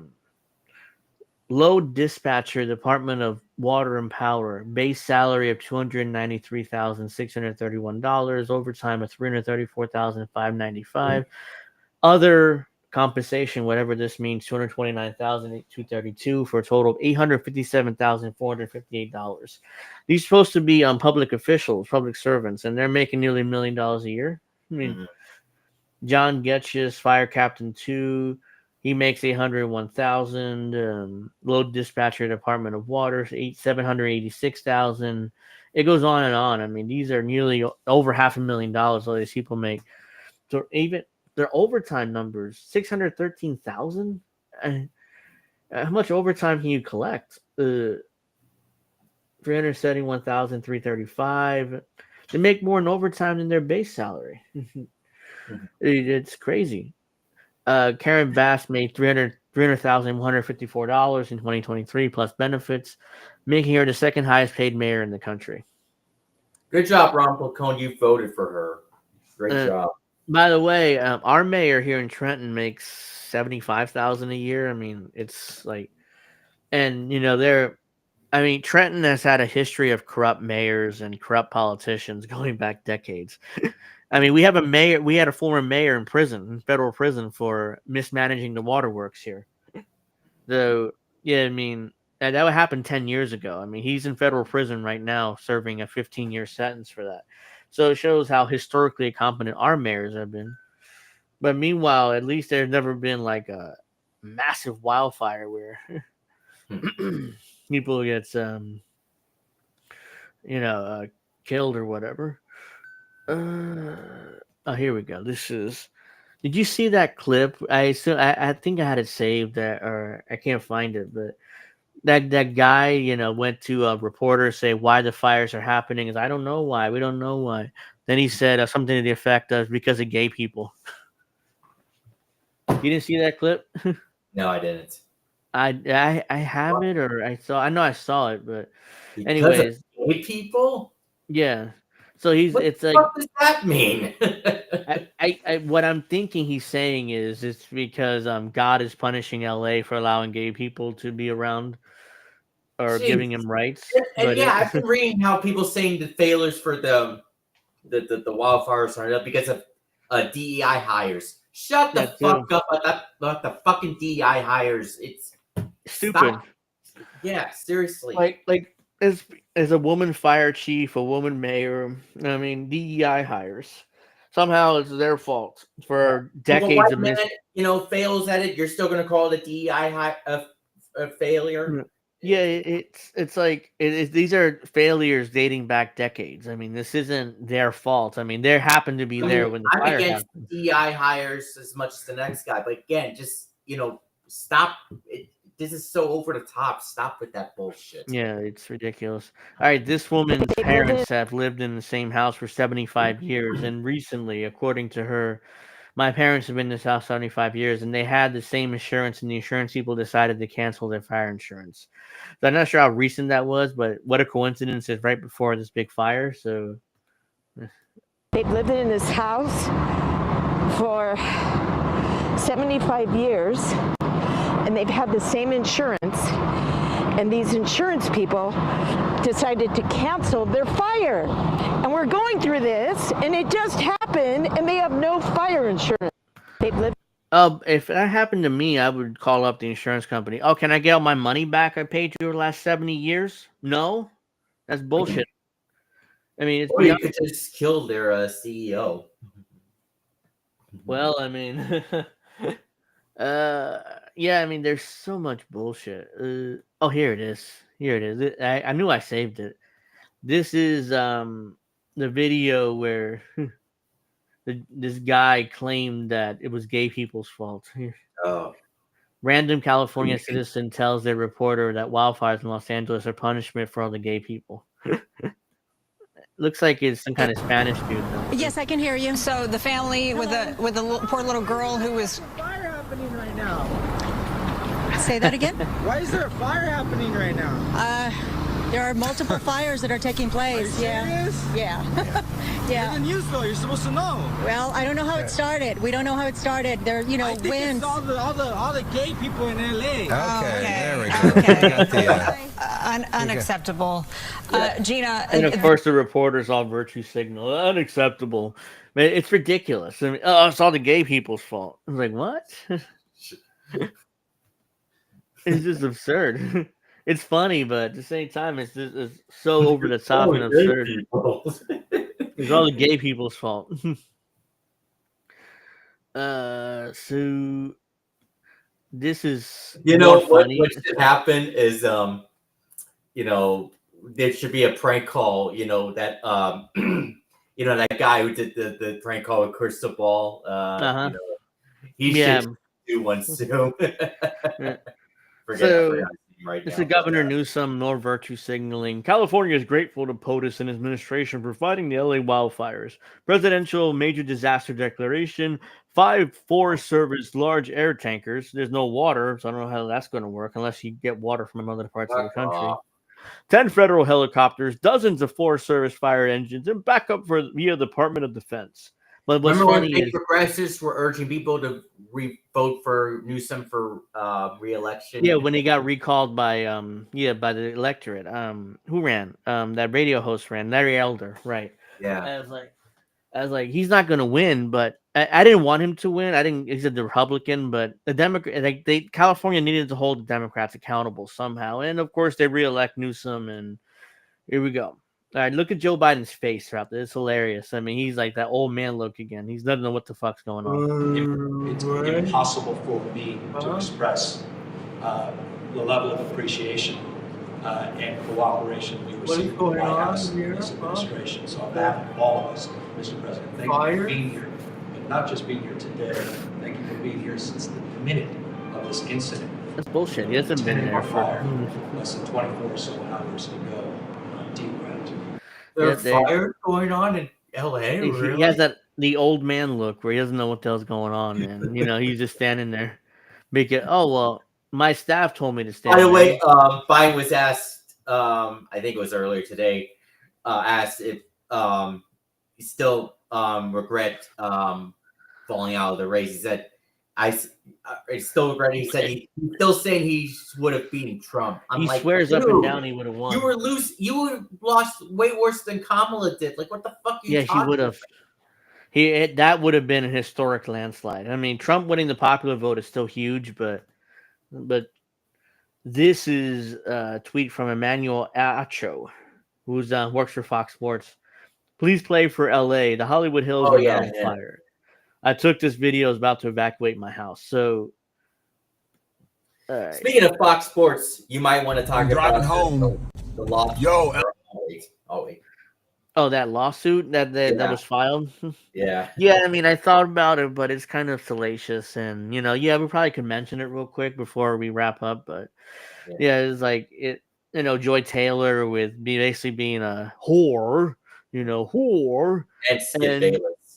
Yeah, and Skip Bayless, apparently offering his hairstylist $1.5 million for, let's say, loving. I mean, 1.5. That's so ridiculous. Yo, LA is literally on fire. I'm driving home because somebody said the Hollywood Hills were on fire. Here it is. And you can literally see the freaking fire in the Hollywood Hills. Like, this is right now in LA. All right. Yo, so there's a gas station right there. Hold on. Where was it? Right there. And the fire's right there. You would assume if it hits that gas station, it's going to be a disaster. So, they're not good. Emmanuel Aucho, basically has to, evacuate. It's not good. Not. Let's see. Shit. This is brutal. There's a video of the governor, there's this woman who approached him, and I think I hope I saved it, but I can't find it. And she's basically trying it's a CNN clip again. It's like I saved these clips and I didn't bother to look whether they're CNN or not. Oh yeah, this one is just brutal. Let's see.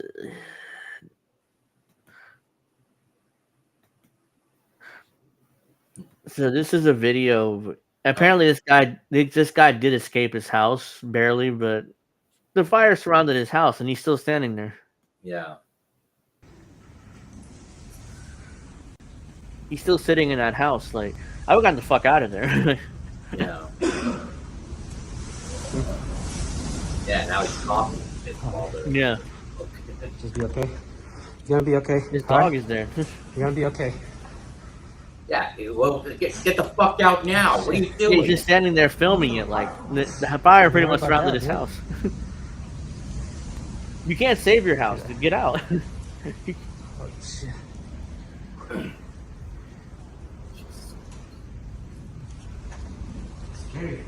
Yeah. Let's just stand there and film it for internet clout. The plastic is gone, dude. The video's gone viral for the... Jesus Christ. Okay. What the fuck are you thinking?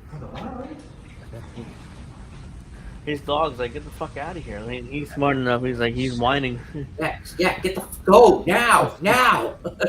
Now, yeah, like it surrounded his house pretty much. So he's like, the gas. Outside. Okay, the gas is off right now. He's like, nothing to see here, nothing moving along. No, don't open the window. Don't open. No, don't open the window. Don't open anything. Why the fuck you don't open the window? Fuck.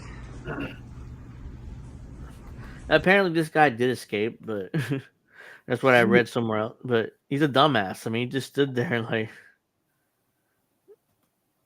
I mean, like, why would you do it? What good reason for you to do this? It makes no sense. Steph says this must be fake. Nobody's this stupid. But it looks doesn't look fake to me. Yeah, it looks like somebody just stood there in front of their house and filmed. Snorkels. It looks like he's bought a house that was guaranteed not to burn. Yeah, there's no such thing. It's like Titanic, a ship that can't sink. Whoops, it sunk. So. All right, this is more of a parody here, but I thought it's pretty funny. Oh yeah. Not sure. Everybody's seen this, but. Nothing to see here, please. Please disperse. Nothing to see here, please. This is from Leslie Nielsen's Naked Gun movie. This is a parody of that. When meanwhile he's like, "Please disperse, nothing to see here." Meanwhile, there's explosions and fireworks all behind him. If you're for the young people who don't know what that movie is, you should watch it. It's pretty Yeah, funny. one of All the three of funniest them. movies ever. Golden says, "Poor doggy, animal abuse." Yeah, I mean it. That comes across as. Let me just do that. It just comes across as very irresponsible of him just to just stand there while this fire's going on. Yeah, okay.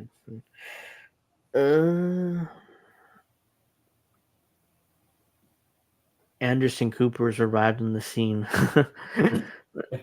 Unfortunately, I can't show it, but he's struggling to keep his mask on and stuff. Fucking news reporters can't do their fucking jobs properly. And, they just show up there to just virtue signal. But it's okay. They're still getting paid billions of dollars. Yeah, I mean, Anderson Cooper's still making $20+ million a year. So the fires are devastating. Yeah, you really. The impact of these fires or winds are devastating. I got off the phone with POTUS and discussed an urgent path forward towards recovery with thousands of families impacted. Thank you, California Governor and Senator Alex Padilla, for your continued support for our city. So this is, I don't know, virtue signal here. It's not even no sound. It's just that. Here's one of the cat stuff. Standing in front of a burnt down building. It's like you're talking to Biden kind of makes no sense because he's leaving office. I mean, just call up Trump. It's like, hey, what we're gonna do about this? You're gonna be the president in 2 weeks, or actually 10 days from now. And can you get us some money or something, and not give it all to Ukraine like the last administration did, or the outgoing administration did? Because that's outrageous. State Farm, one of the biggest insurers in California, canceled thousands of homeowners' policies last summer. The same area which is now being ravaged by a devastating wildfire. Again, it's like State Farm. Either A, they saw it coming, or B, they knew they had some insider information this fire was going to happen. Not trying to be conspiratorial, but I am being conspiratorial, kind of. So let's see. This is from a couple days ago, I think. Yeah, this is a Chase Bank on fire. Yeah, it's world's smallest violin again because it's Chase Bank, and I'm sure they can rebuild it or put it somewhere else, so they'll be fine. Meanwhile, the 91-year-old gentleman who we showed earlier, he can't rebuild, or if he rebuilds, it's gonna cost him all his money. There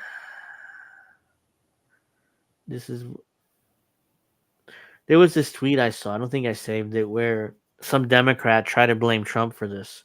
It's this is Trump's fault. It was Newsom that blamed Trump for it. Yeah, Newsom also did try to blame Trump for it, which is ridiculous because Trump doesn't run. He's not the governor of California. Gavin Newsom is the governor of California. Blame people who are not even in office. I don't fucking get it. This is what Indy was mentioning earlier. Elon Musk sent this tweet out, but Joe Biden USAID has funded 16 Ukrainian fire departments with protective gear, motor pumps, chainsaws, rescue motor cutters, rechargeable spotlights, fire extinguishers, and hydraulic rescue tools. They'll complain about Ukraine, but they never complain about Israel. Yeah, I mean the right wing, they can't wait to fund Israel. But meanwhile, Ukraine is bad. I mean, don't get me wrong, I agree. I'm not saying it isn't, but Israel is also bad. We're giving even more money to Israel over the last 50 years. As volunteers start a Russia full-scale war, Roman and his colleagues lacked the entire training, blah, blah, blah. Basically, and now they have all the training, everything they need, and California doesn't. So, fuck off. I'm not interested in actually reading that. Let's see.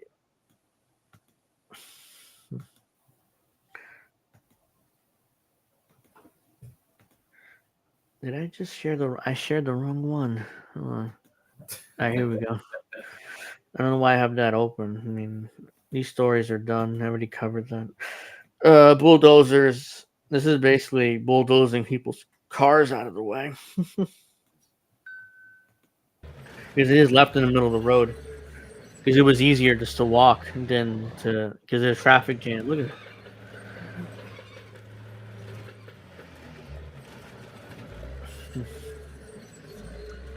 So there you go. Yeah, your vehicle's fucked if you leave it in the middle of the road. Honestly, it'd probably been safer just to walk. Because just leave your car there, it's going to burn anyways. So this all needs to be investigated. Because I want to know, I want to know why, why this is happening. Los Angeles refused to fill water reservoirs. Now there's no water, and fire hydrants survived the fires. Doesn't matter. The hydrants wouldn't be enough anyways. It's a wildfire. People are fleeing for their lives and watching their homes and businesses burn to the ground. This is incompetence at the highest levels. So, for covering this so well, listen, it's a disaster to the 100th degree. It's beyond anything I think any of us could have ever imagined. But my heart goes out, obviously, to the people with their homes, and I'm watching the small businesses around us go up in flames. This is people's livelihoods, so it's devastating. But what is most concerning to me is our first responders and our firefighters who are trying to battle this. There's no water in the Palisades. There's no water coming out of the fire hydrants. This is an absolute mismanagement by the city. It's not the firefighters' fault, but it's by the city. And I'm going to be. This is Rick Caruso on the phone here, who ran against Bass for mayor. Yeah, I mean, I think I nearly said Karen Bass or Nicole Bass. You nearly said Nicole Bass. Which is why I stopped myself. He ran against Karen Bass for mayor, and now he's on the phone. I'm sure going to throw under the bus. Her name's Karen. So. Yeah. I mean, yeah, you get the point. I mean, this is Rick Caruso. He's going to be political. And try to blame Karen Bass for this. Bad. Karen Bass good. That lives at TikTok. So it's like, yeah, I mean, I think Cenk Uygur supported Rick Caruso, didn't he? There was this whole kerfluffle about TYT in their audience, like, oh, how you can't believe you're supporting Rick Caruso too, but not because he really supported him. I think it was just, I don't think he was a Rick Caruso fan, but I think he just preferred him over Karen Bass because he didn't want a Democrat to take over. So Karen Bass, where's LA Mayor Karen Bass? She's been in Ghana, so apparently she's on her way back. That's why we've not seen her. Yeah, bad time for a vacation. If you remember, Democrats criticizing Ted Cruz for going to Mexico while the whole that electrical grid, with the ice and stuff happened a couple of years ago. Now Karen Bass is the same exact thing. So wonder if Democrats criticize her for that. I bet they won't. Let's see. So much I have saved here that Steph Zamorano is talking about a class action lawsuit as well. She's been on the warpath against California and LA in particular. She's on the warpath, and I like it. I mean, there needs to be some accountability for what's going on here. Anyways, Mark Zuckerberg recently went on the Joe Rogan show, and he's been like virtue signaling, going to the right or trying to. Here we go. So Mark Zuckerberg is, of course, throwing Joe Biden under the bus for the censorship on Facebook, trying to blame him for it. He was part of that too. Yeah, I know, but he's trying to. Breaking: Mark Zuckerberg exposes the Biden administration pressured Facebook to censor posts on vaccine side effects. By the way, make sure you get your boosters. I got mine recently. They basically pushed us to say anything that says vaccine might have side effects, you basically need to take down. So he's throwing. Jesse Eisenberg really played his role very well. Yeah, I seen that movie. I forget what it's called right now, but The Social Network. At the beginning, it kind of seemed like, okay, we should give a little bit of deference to the government and the health authorities on how we should play this. But when it went from 2 weeks to flatten the curve to in the beginning it was like, okay, there aren't enough masks aren't that important, to then it's like, oh no, you have to wear a mask, and everything was shifting around.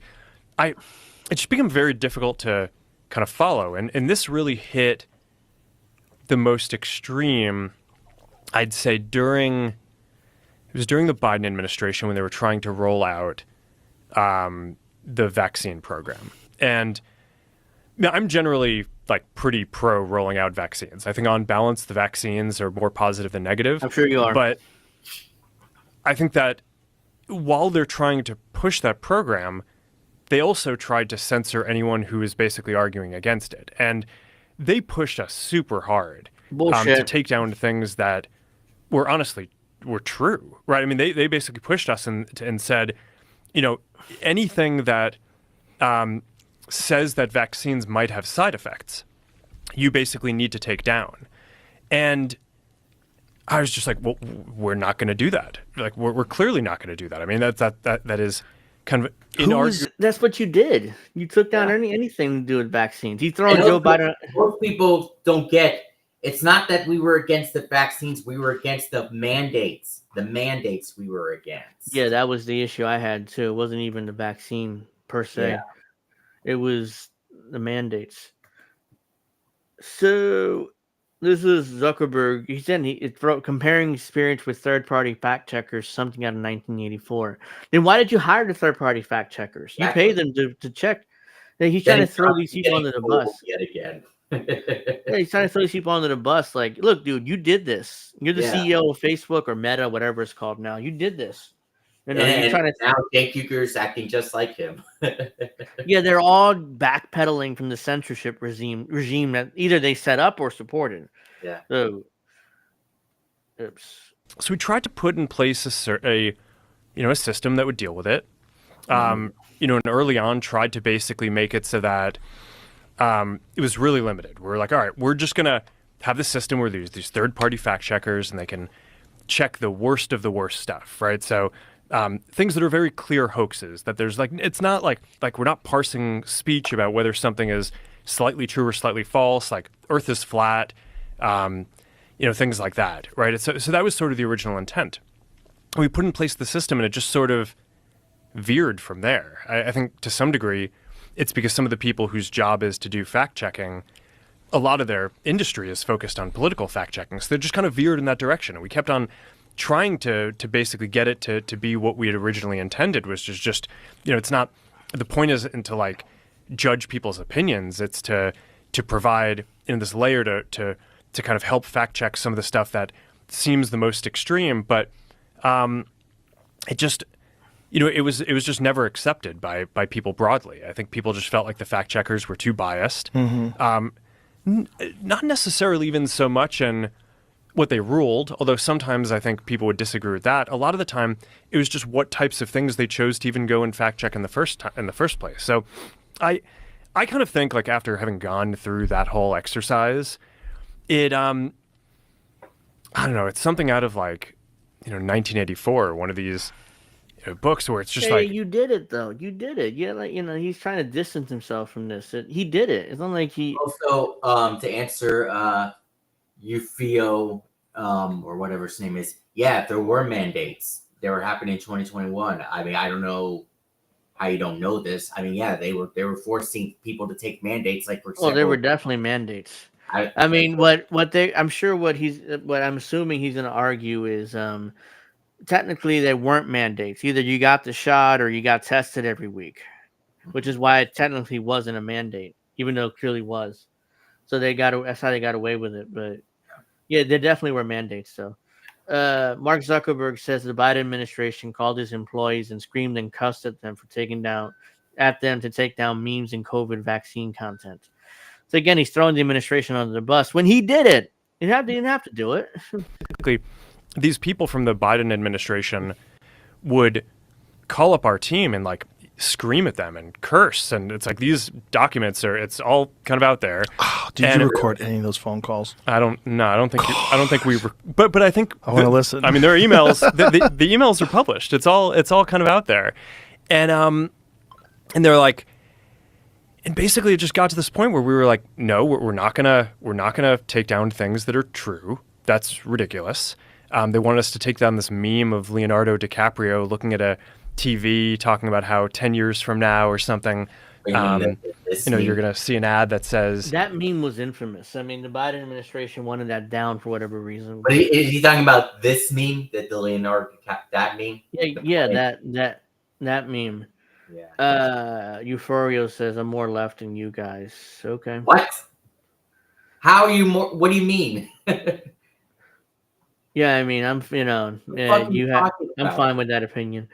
Driving me Marcy, with the clown emoji. Right, you could get tested. Yeah, I mean, I don't want to debate the vaccine mandates, but there definitely were mandates. I mean, because I don't want YouTube to try to take us down. By the way, make sure you get your booster shots. Also, to respond, fuck Noam Chomsky. He's sold out. We don't care about him anymore. Noam Chomsky, yeah, I mean, really? He voted for Biden. He's a Democrat. Yeah, I mean, Noam Chomsky is, passe these days. I'm surprised he's still alive, honestly. Yeah. Okay, if you took a COVID vaccine, you're eligible for, for this kind of payment, like this sort of like class action lawsuit type meme. And they're like, no, you have to take that down. And we just said, no, we're not going to take down humor and satire. We're not going to take down things that are true. Am I crazy? And then did he take down all this shit? He's acting like he didn't. We didn't take that down. It's like, and now you feel calling us right-wing libertarians. Chomsky's a bit. You guys are right-wing libertarians. I mean, come on. Bernie Sanders supporters here. We're right-wing libertarians somehow. Yeah, former Bernie Sanders supporters, I should say. Yeah, I mean, what do you bring up MLK for? What do you? Was MLK a sellout? Like, what? MLK nothing to do with it. You guys are ignorant to history.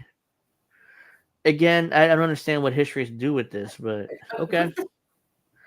Like, I appreciate all the engagement, but I have no idea what's Martin Luther King have to do with this in history. Yeah, thank you for all the engagement, my euphorial answer, but I don't understand what anything has to do with the censorship regime or or whatever we're talking about here right now. So, MLK, okay. MLK voted for Democrats. Back then, okay, we weren't alive back then to experience how Democrats weren't as big of an issue as they are now. I don't know what he's talking. Yeah, Democrats signed. They did the Civil Rights Act and the Voting Rights Act. Great. They killed him. Like, why you? And then the government killed him, just like they killed JFK. He's the last real president. I mean, after JFK was killed, every other president is basically a patsy for the deep state. Again, I'm sure you call me conspiratorial for that, but it's true. So yeah, I'm guessing I'm gonna wrap up with that on that point because it's getting a little later, and I appreciate everybody joining me. Alex, thank you for joining me. Make sure you follow Twitter. It's there. In fact, I put it there every week, and make sure you my donation links in the description box below. If you're able to donate, any amount's appreciated. Also, make sure you check out Pro Wrestling Talk tomorrow. We're starting at 8. We will be discussing on the first Raw on Netflix, and we'll also be going back to clips at 9 o'clock. The second hour will be on Rumble and all the other platforms. I will be joining at 9 Eastern. Okay. By the way, try to figure out to get all those Pro Wrestling Talk clips on Rumble. Like I told you, I didn't see them. So okay, I don't know why. They should be there. Most of them should be there. Either on mine or INN's YouTube channel. And the Indie Network channel. Because the left always has voted for Democrats in general election because we have electoral college. If we lived in Canada, things would be different. Blah blah blah. So, yeah, it's basically the same. Support Trump. Oh my. What do you say? That's why you guys supported Trump. Dude, I voted third party. I mean, again, that's like the shit livery that we talked about. Ever, not once. That's the shit livery that we talk about. People just assume I'm a Trump supporter because, I don't agree with Democrats. So, yep. So that's it. Make sure you watch Pro Wrestling Talk tomorrow, 8 o'clock. We'll be reviewing the first Raw on Netflix. Hogan got booed out of the building. In fact, they got mainstream media coverage. So that's hilarious. And yeah, make sure you come back next Friday, 7 o'clock for Angel in the afternoon. Have a nice weekend. Thank you for the trolls. And I'll see you guys tomorrow night for Pro Wrestling Talk. Have a nice week.